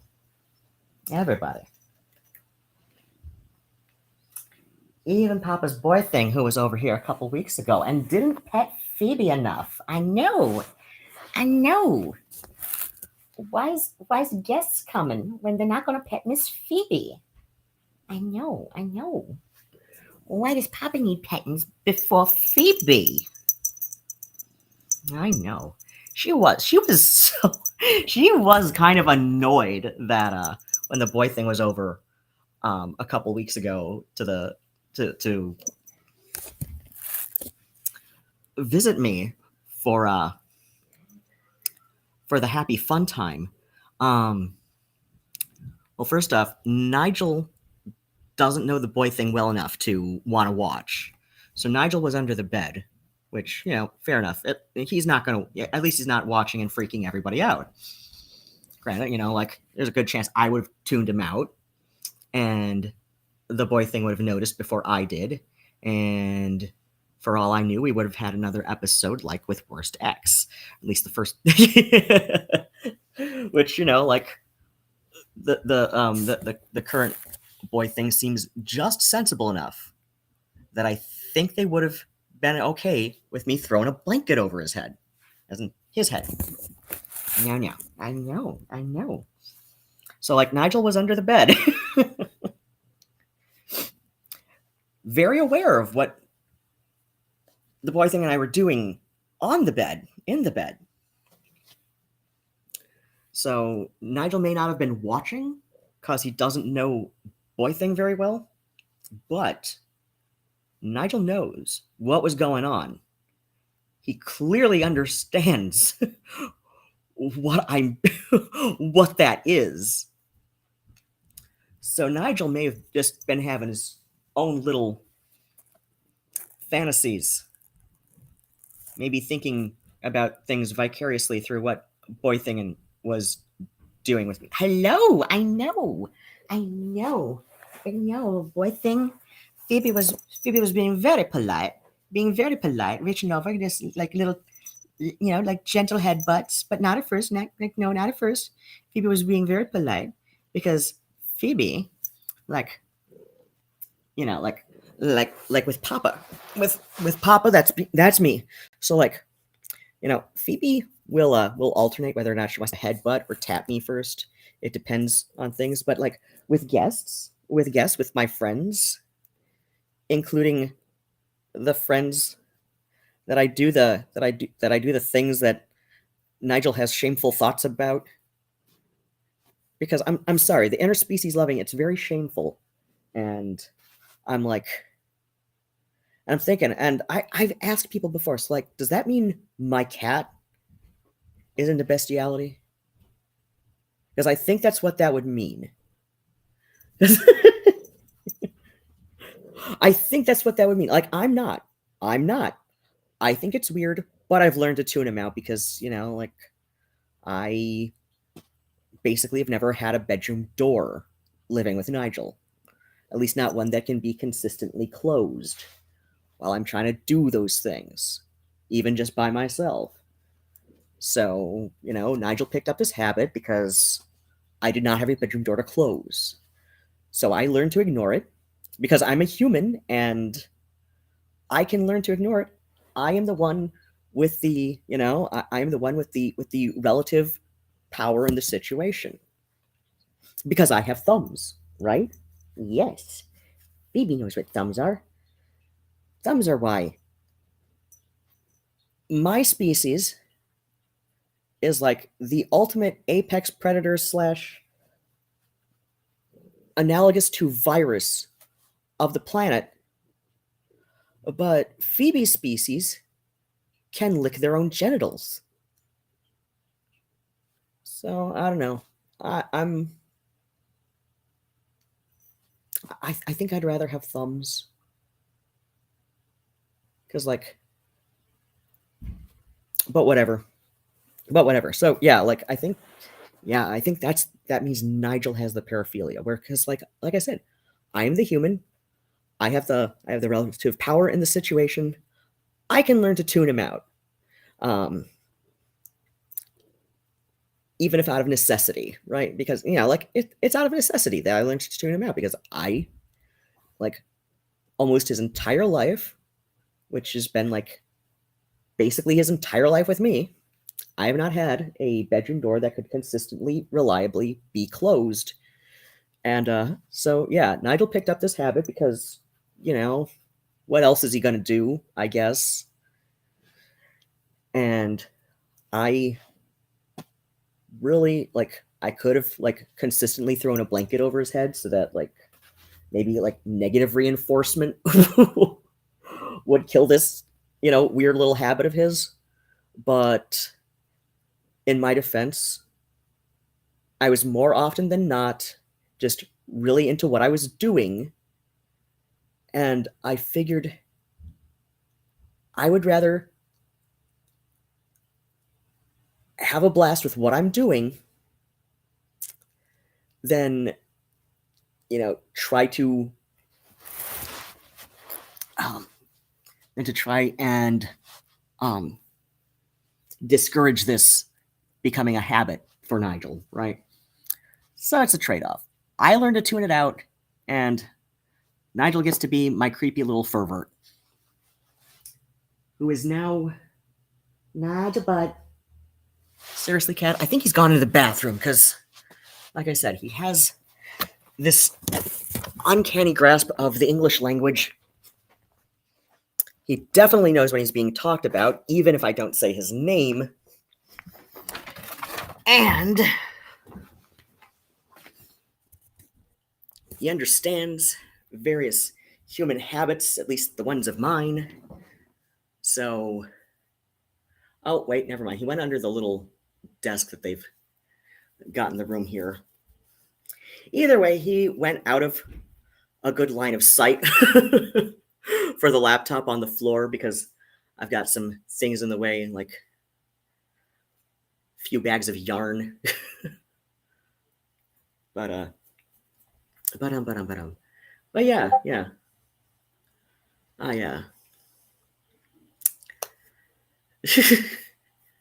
Yeah. Nigel does not want to be on stream. Fair enough. I'll respect his wishes. Even though we now all know what he does. We all know we all know about his shameful desires. I've told potentially anybody with internet access, but that doesn't mean everybody with internet access is going to know about Nigel's shameful desires, because it is very shameful. Nigel, your little interspecies love, at least the way you have it, is very, very shameful. But he doesn't care because he's a cat. He doesn't care. He's a kitty. He's just like, yeah, what are you going to do about it? I'm a kitty. I don't have thumbs. So, you know, if you don't throw a blanket over my head, I'm gonna watch. And I'm like, okay, fine, fine. You be weird. Be weird, you weird cat. I mean, he is my cat, so of course he's gonna be weird.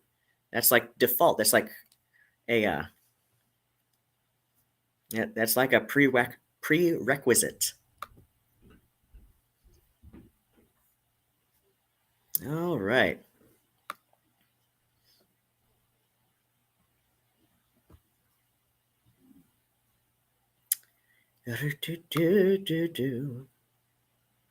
Okay.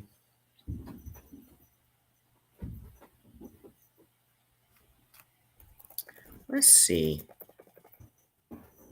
Other kinds of people can I annoy to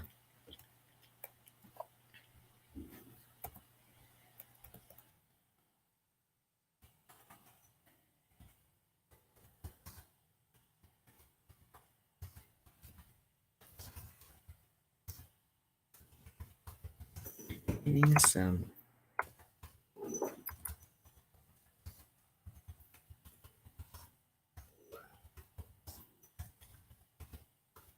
All right.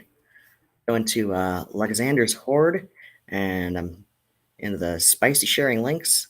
I'm $40 away from reading some old school internet pagan kookery. All right. Up, up. What's Phoebe playing with? Yes, yes, my little lady. Come here, my little chubby muffin. Little Phoebe, chubby little muffin. Come here. Come here. There we go. Ha ha.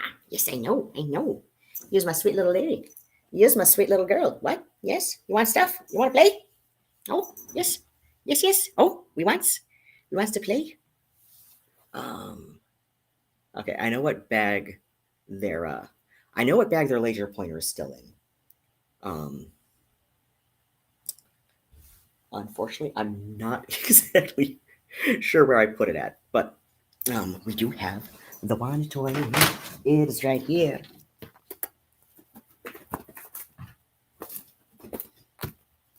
This is Nigel's favorite wand toy after the pink marabou boa,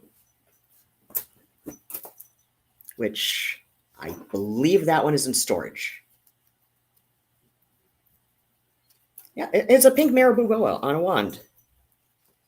And that is Nigel's absolute favorite wand toy, but you know, I don't know, maybe this has been replaced. Maybe this has replaced it because the little curly plastic webbing that this is made, that you know, the plastic webbing that this curly thing is made out of, he seems to find it very satisfying to chew on. Oh, oh. Knocking eyeliner all over the place. Oh, there he is. There's my boy. There's my little boy. There's my sweet little boy. Nigel, bud. Nigel. Nigel.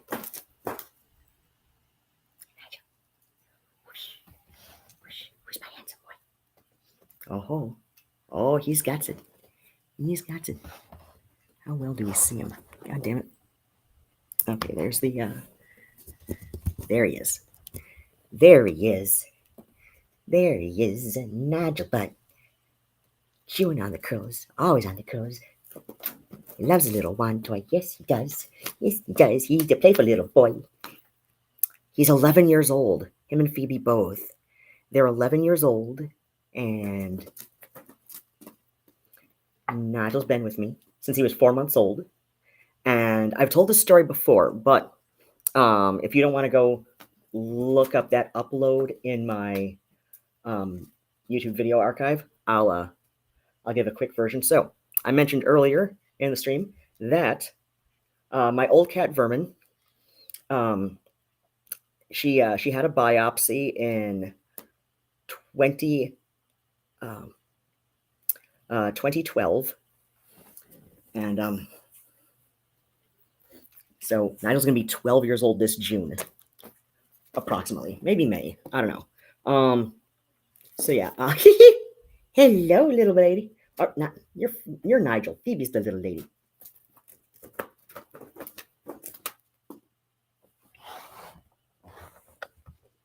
So because Phoebe, or not Phoebe, Vermin, she had this growth along her gums, like in her mouth, in her teeth, like by her teeth. And the vet, Dr. Hozchek at Elorophile Cat Clinic in Lansing, he's seriously the best cat specialist I've ever taken my cats to. And if I could drive and afford a car, obviously, I would probably still be taking the cats to him all the way in Lansing versus the Ann Arbor Cat Clinic, which is on a bus route here. Just because, like, he's seriously the best cat specialist I've ever taken my cats to. Like, if you look up the Yelp people for Elorophile Cat Clinic in Lansing, AIULRO, I think, PHILE. So, cat lover cat clinic, right? Yes, but like not in a perverted way, right, Nigel? Nigel.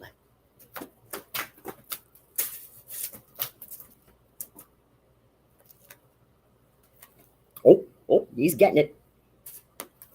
Oh, he loves it. He loves it. So yeah, Dr. Hozchek, he's seriously like the best cat specialist I've taken my cats to. He does give me um, um, Asperger level 1 autism spectrum vibes. Because and this seems at least somewhat confirmed by the fact that some of the people on Yelp will complain that, like, oh, he doesn't, talk directly to the cat owners, and he leaves that up to his secretary. First off, she's not his secretary; she's his vet tech, and she's his daughter, right? So, like, it is a family-owned cat clinic, right? So we love the small family-owned veterinarians, right?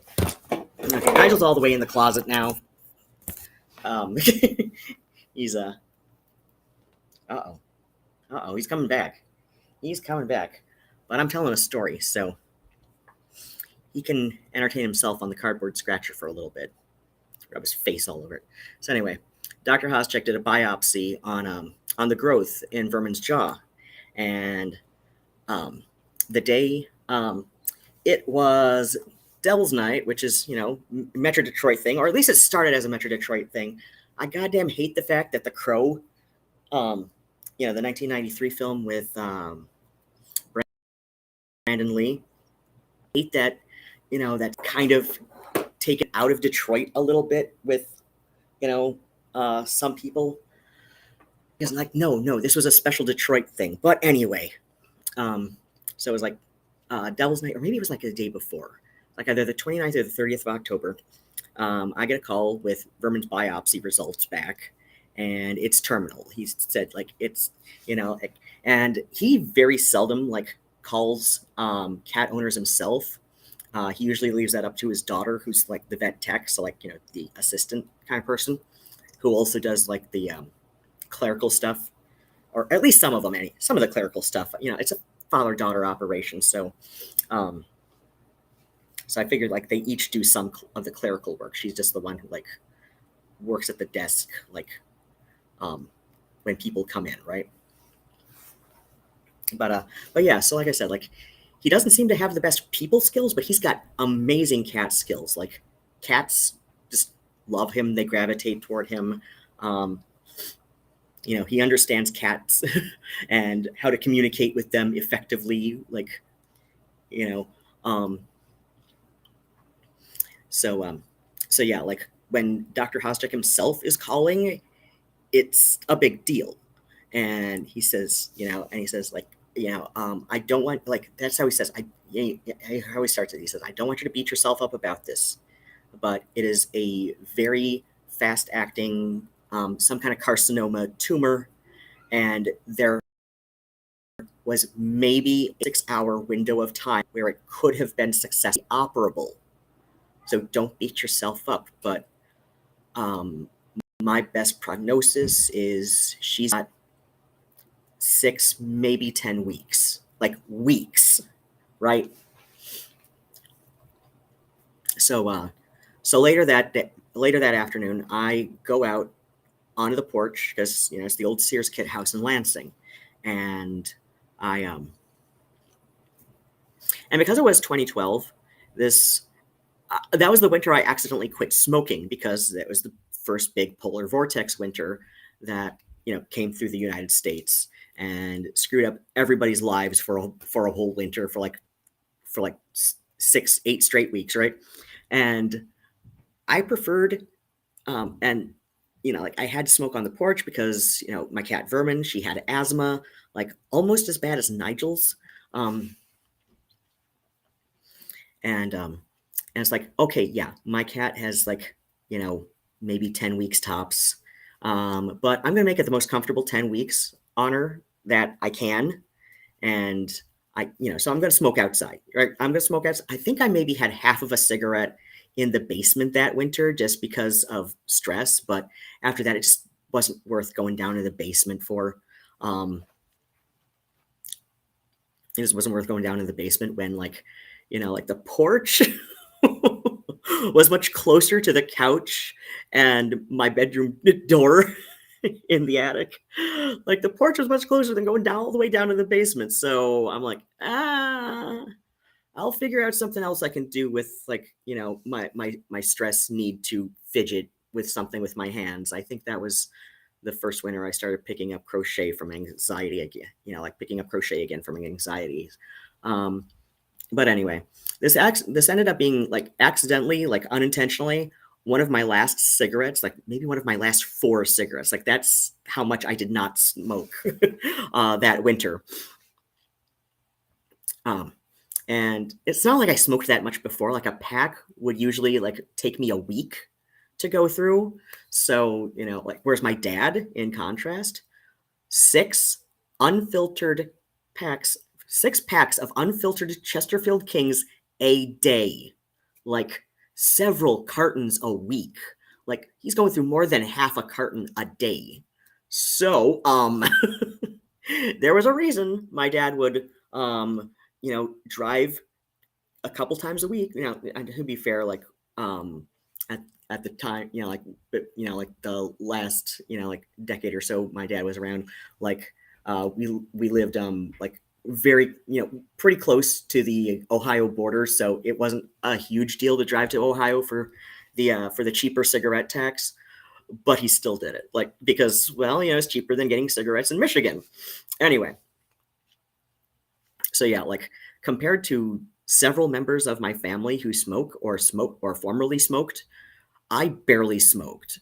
And it was more just like a fidgety thing, something to do with my hands, because, I'm stressed and ADHD and I'm fidgety and I want to fart around with something. And at the same time, I also want to feel like I'm getting, some kind of cockeyed sense of accomplishment. And for some reason, there is evidence that I did something by smoking a cigarette.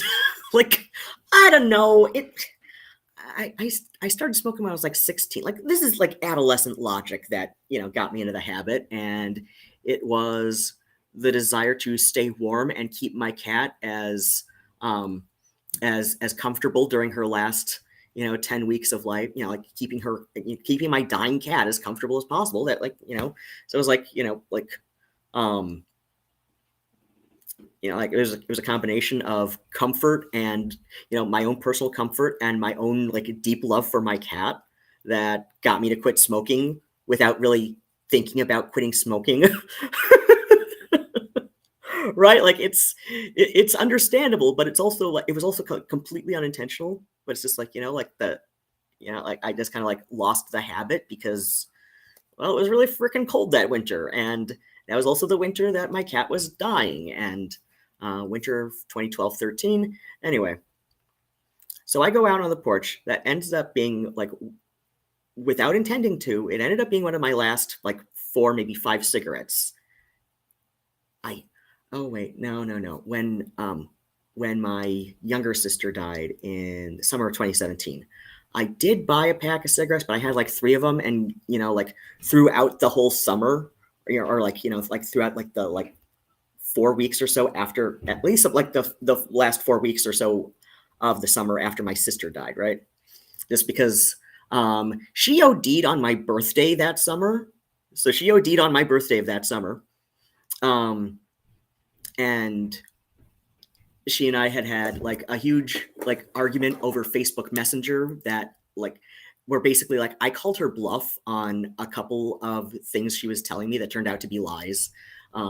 So like I called her bluff and I called the phone number that she provided me as like, you know, the number for her sponsor at NA. And I was just like, hey, look, I grew up with, you know, like with my dad in AA. I am, you know, sister's name, you know, older brother. And she tells me that she met you through a 12-step group. So I know like just as a, you know, matter of policy with the 12-step groups, you know, there's only so much information you may be comfortable sharing with me. But I just want to like ask you some questions that, you know, my sister has told me. And I just want to know like how much of them are true. And so yeah, like I called her bluff. So I called this woman that she told me was her sponsor, and she's just like, well, I haven't been your sister's sponsor for at least 5 months because your sister, you know, doesn't want to work the program. And you know, like, okay, I am I've never had any issues with substance abuse myself.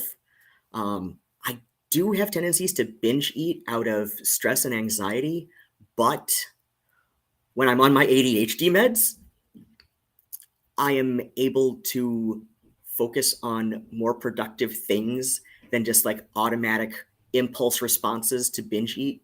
So, so yeah, like when I'm properly medicated, I don't really have substance abuse adjacent habits. You know, like um, you know, like binge eating or SH with the H as in hospital or herald, right? Or harm. Because I do also have those tendencies.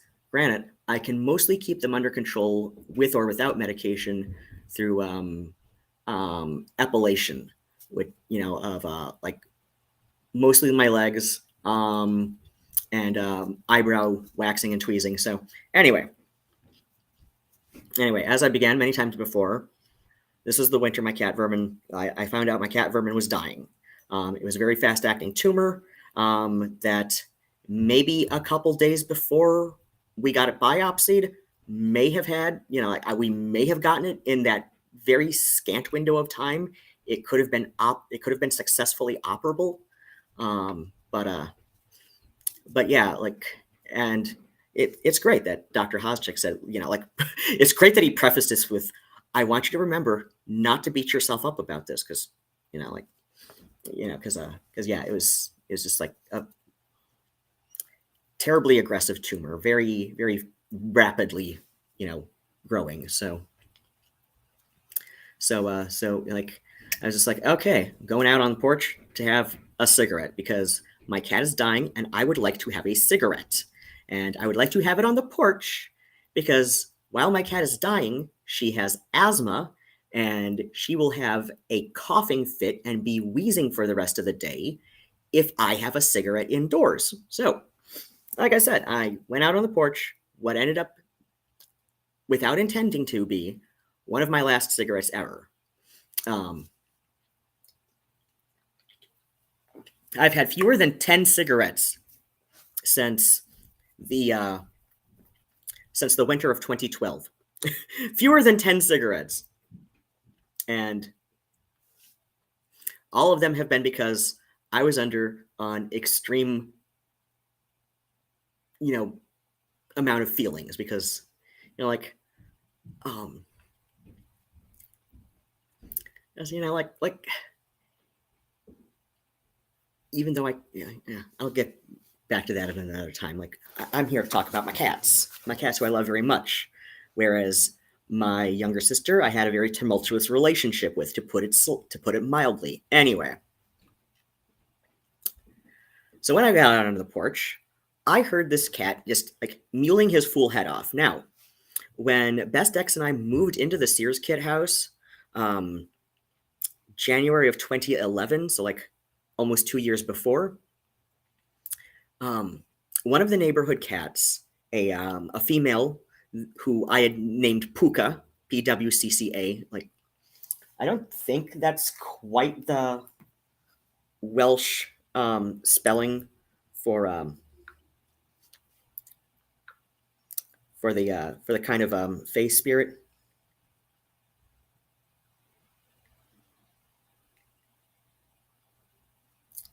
But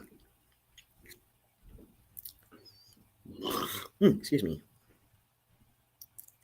Oh, PWCCA is also the abbreviation for the Pembroke Welsh Corgi Club of America. Okay, interesting. Is it PUCA? I don't know. And I spelled it with two C's a couple times back on LiveJournal because I was still just, even if just barely, using LiveJournal that year. So anyway, like when we first moved into the old Sears Kid House in Lansing, January of 2011, there was there was a newly pregnant queen amongst the neighborhood cats. The the big tomcat that she was paired up with most of that winter. Best X nicknamed him the Colonel just because, like, I don't know, he just kind of had that vibe to him that, like, yeah, I think Best X said, he kind of looks like that old military veteran that, he looks like if he looks like if he were like missing a leg, he would have the same personality as Cotton Hill. Because, like, I mean, a cat can't get their shins blown off in World War II, but they could, even like a feral neighborhood cat could could you know theoretically survive losing a leg due to an accident. And I mean, it's theoretically possible without veterinary intervention, but the likelihood of survival is great. Anyway, like I said, like Best X said, like if he lost a leg or something, he would have the exact same personality as Cotton Hill. And I'm just like, I can see that, like, yeah, I mean, he was a big tomcat, but yeah, the one who I named Puka, okay, PWCA is the Welsh spelling, and according to Wikipedia, this is Old English for goblin. But yeah, like, I don't know, it just looked like that was going to be her name, and I usually don't like recycling pet names, but I would not be opposed to having a future cat, like indoor house cat named Puka. I would not be opposed to that. It's just like she was Puka 1, then the next cat whose name feels like it should be Puka will be Puka 2, right? But yeah, Puka gave birth under the porch, 2 doors to the right of our house, or at least like when you're standing on the porch and facing the street, it would be 2 doors to the right. But so she gave birth there that March, maybe early April, and then around like later in April, early May, she started because like she knew that. Yeah, well, like I would feed her because like I saw her in the Colonel actually like the Colonel peed on the porch in during like so when Best X and I were moving into that house, in the last trip we were making that day, which was the trip we were bringing the cats from the apartment in Ann Arbor, out to the old Sears house in Lansing. So it's like we brought over like one round of stuff that had like some clothes, some basic dishes, a bunch of stuff from the fridge and pantry. I think it had his bed and the couch from the front room, just because like my bed at the time from the 2-bedroom apartment in Ann Arbor was just, I don't know, it was just kind of cumbersome. Like, I know I slept on the couch the first night there because either we didn't bring my bed in the first day, or because my back was just not up to putting it together because it was January of it was January. It was the middle of winter. My back was in a sorry state that whole first month at the Sears house, and like, but anyway, so it's like we did like 2 maybe 3 trips from Ann Arbor to Lansing, and we were intending like the whole time to bring the cats the first day, but it was going to be the last trip of the first day. So yeah, like I don't know if we had enough of the like pheromone smell of our cats on us when we were bringing stuff in to the house, but the Colonel, we're pretty sure it's the Colonel because he was the main tomcat we saw like hanging around that part of the street that our house was on. So it's like just before we brought the cats, the Colonel, like very much within the first or within the 15 minutes before we pulled in to the driveway, or at least on the streets, because like it still smelled pretty damn fresh. The Colonel peed on the porch because he probably could sense in some way that there were new cats moving into the neighborhood, into that house, and he was going to make his his position. He was kind of a cotton hill of cats, right? He was going to make his position in the neighborhood amongst the cats, be they house cats or outside cats.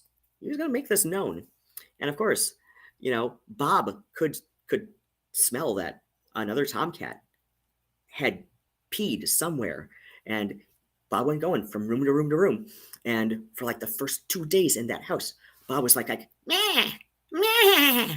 Like he really wanted to be let outside so he could like find this so he could find this tomcat that had peed on his porch and kick his ass.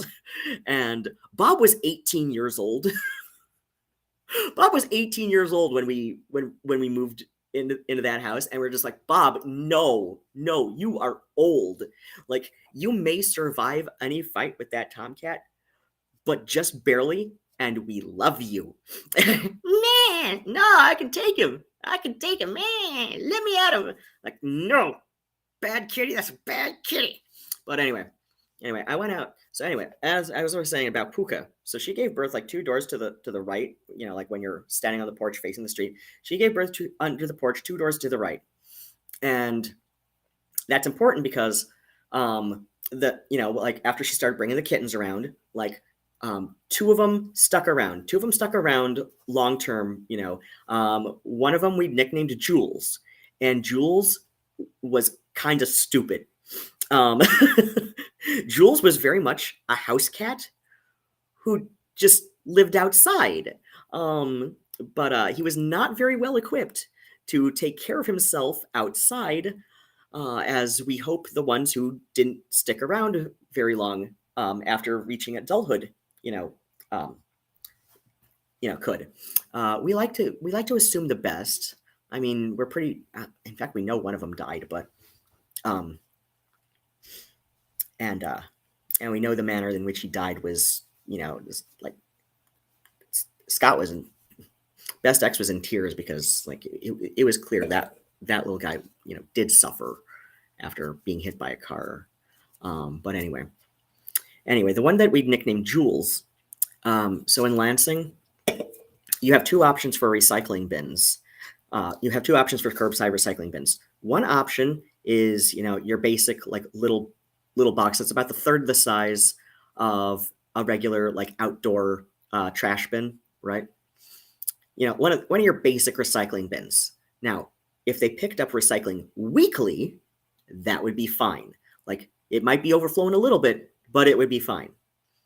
But for 2 grown men and 3 cats, so Best X's cat Bob and Chunk and my cat Vermin, for like I said, 2 grown men and 3 cats, one of those little things picked up every other week, and like just not even technically every other week.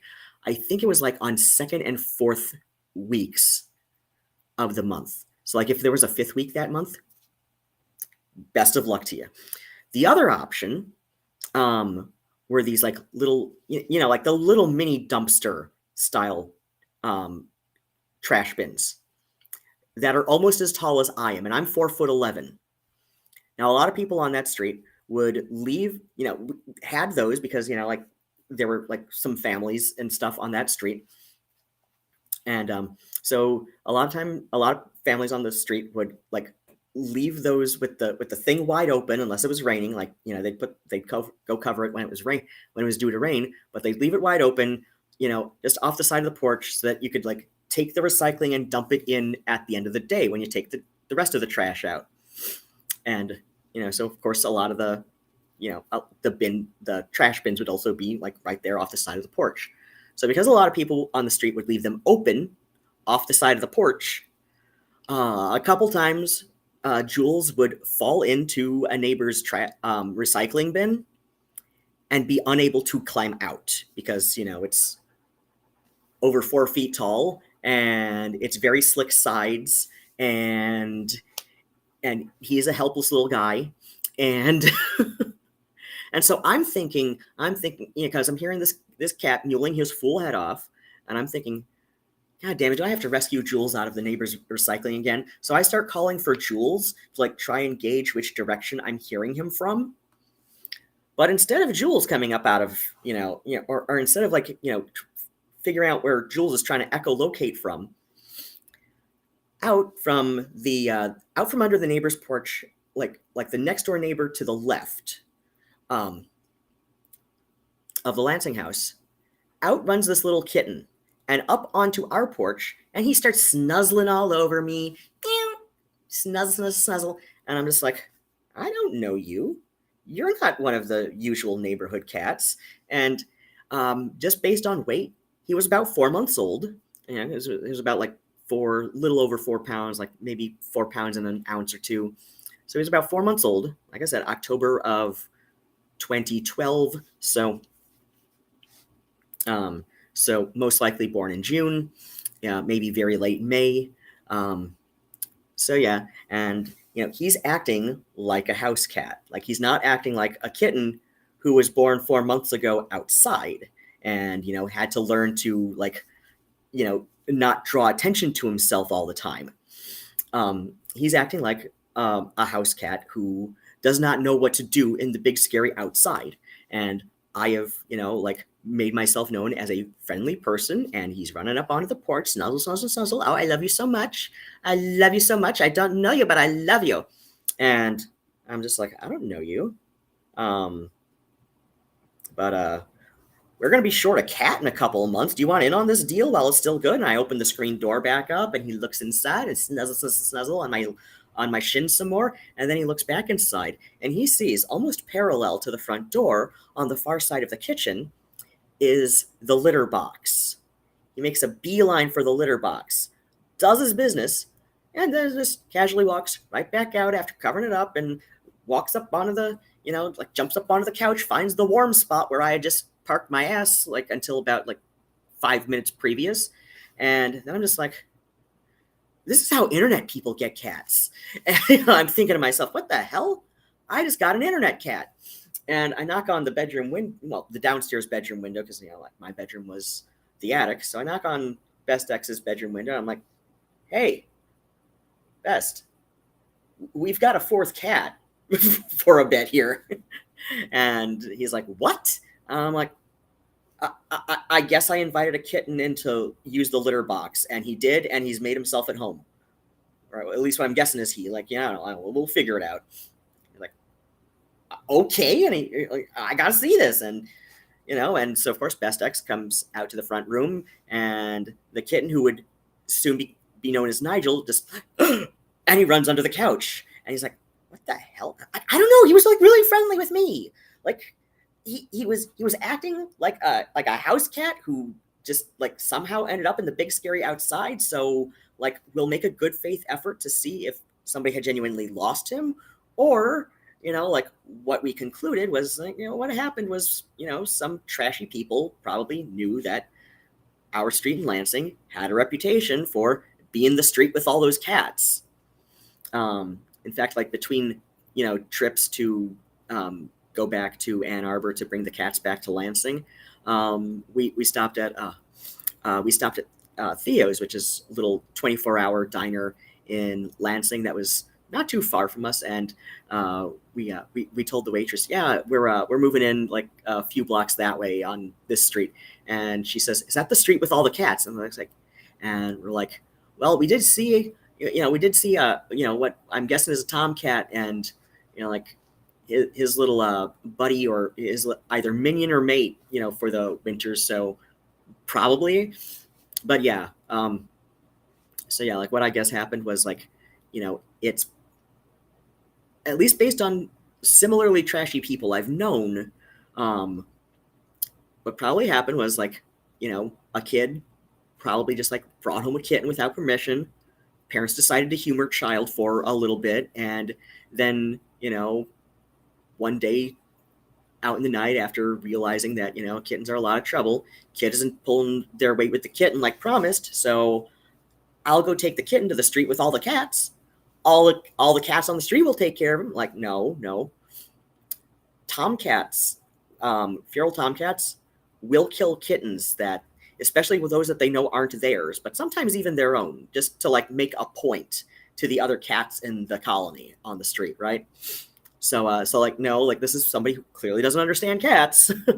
But yeah, like much like a lion, like a pride of lions, feral tomcats, like I said, they will kill a kitten to make a point to the rest of the neighborhood. I mean, like as a human, I would think that point is, I'm a big bully who picks on tiny babies, um, because, but like I'm not operating under feral tomcat logic, right? So yeah, like what probably happened was like a parent like probably thought they were doing an acceptable thing and dumped Nigel, the cat who would become Nigel, like kitten, 4-month-old kitten who would become Nigel, on our street, and he didn't want to go out in the open, like on the ground where people could see. Nigel definitely prefers a hooded litter box to an open top one. He likes to have his privacy. He's a gentleman. He's my little gentleman, and it's so sweet and so gorgeous. But yeah. So yeah, that's how Nigel and I found each other, because he needed to come inside to poop. Because he is too much of a dainty little gentleman to poop outside like an animal. Like what? What do you do? Do you take me for some kind of animal? Poop outside on the ground? What if somebody sees? Like no. So, like I said, we made a good faith effort to see if somebody had genuinely lost him, or if our suspicions were correct and he was just like dumped out there. So yeah, he's been with me ever since, because I am the kind, sweet, wonderful human who let him inside to poop like a civilized human, or civilized being, because I hope he knows he's not human. I don't know, like I read somewhere that like some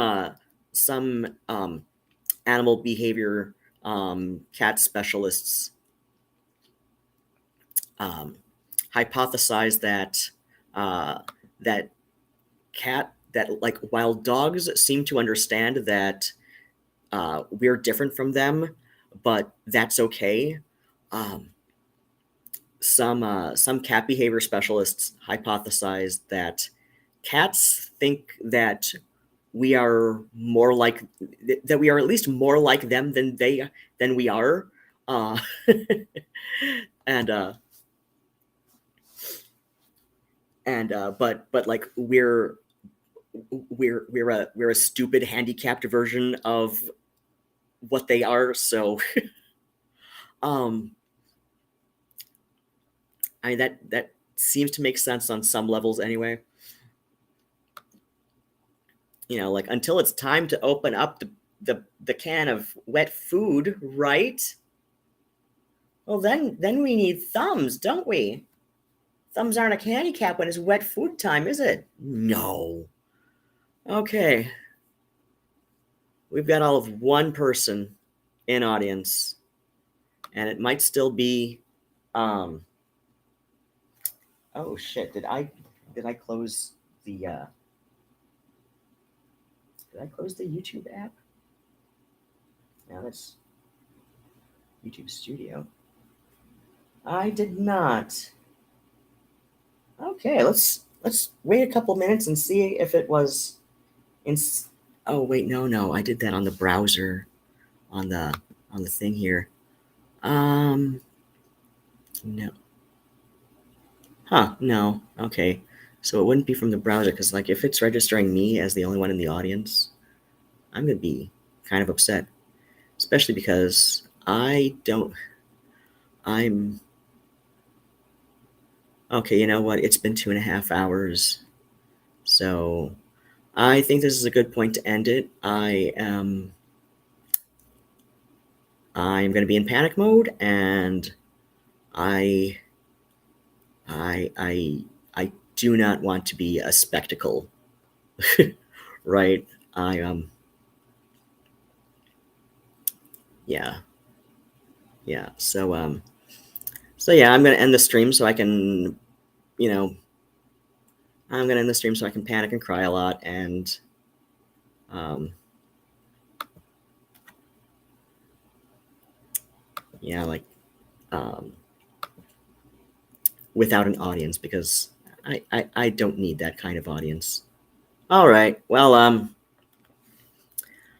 drink your water, take your meds if you need to, and if you're watching my show in archive at this point, that would be anybody who's watching this. It would be on archive, and if you've watched this far, you probably do need some meds. Um, but that's not necessarily a bad thing. That's just I need meds. I wouldn't be a streamer if I did not need meds. So anyway, I'm like I said, drink your water, take your meds if you need to, and otherwise, take very good care of yourselves and have exactly the kind of day you deserve. Hopefully, a good one. And um, um, bats and kisses, nosta achwil.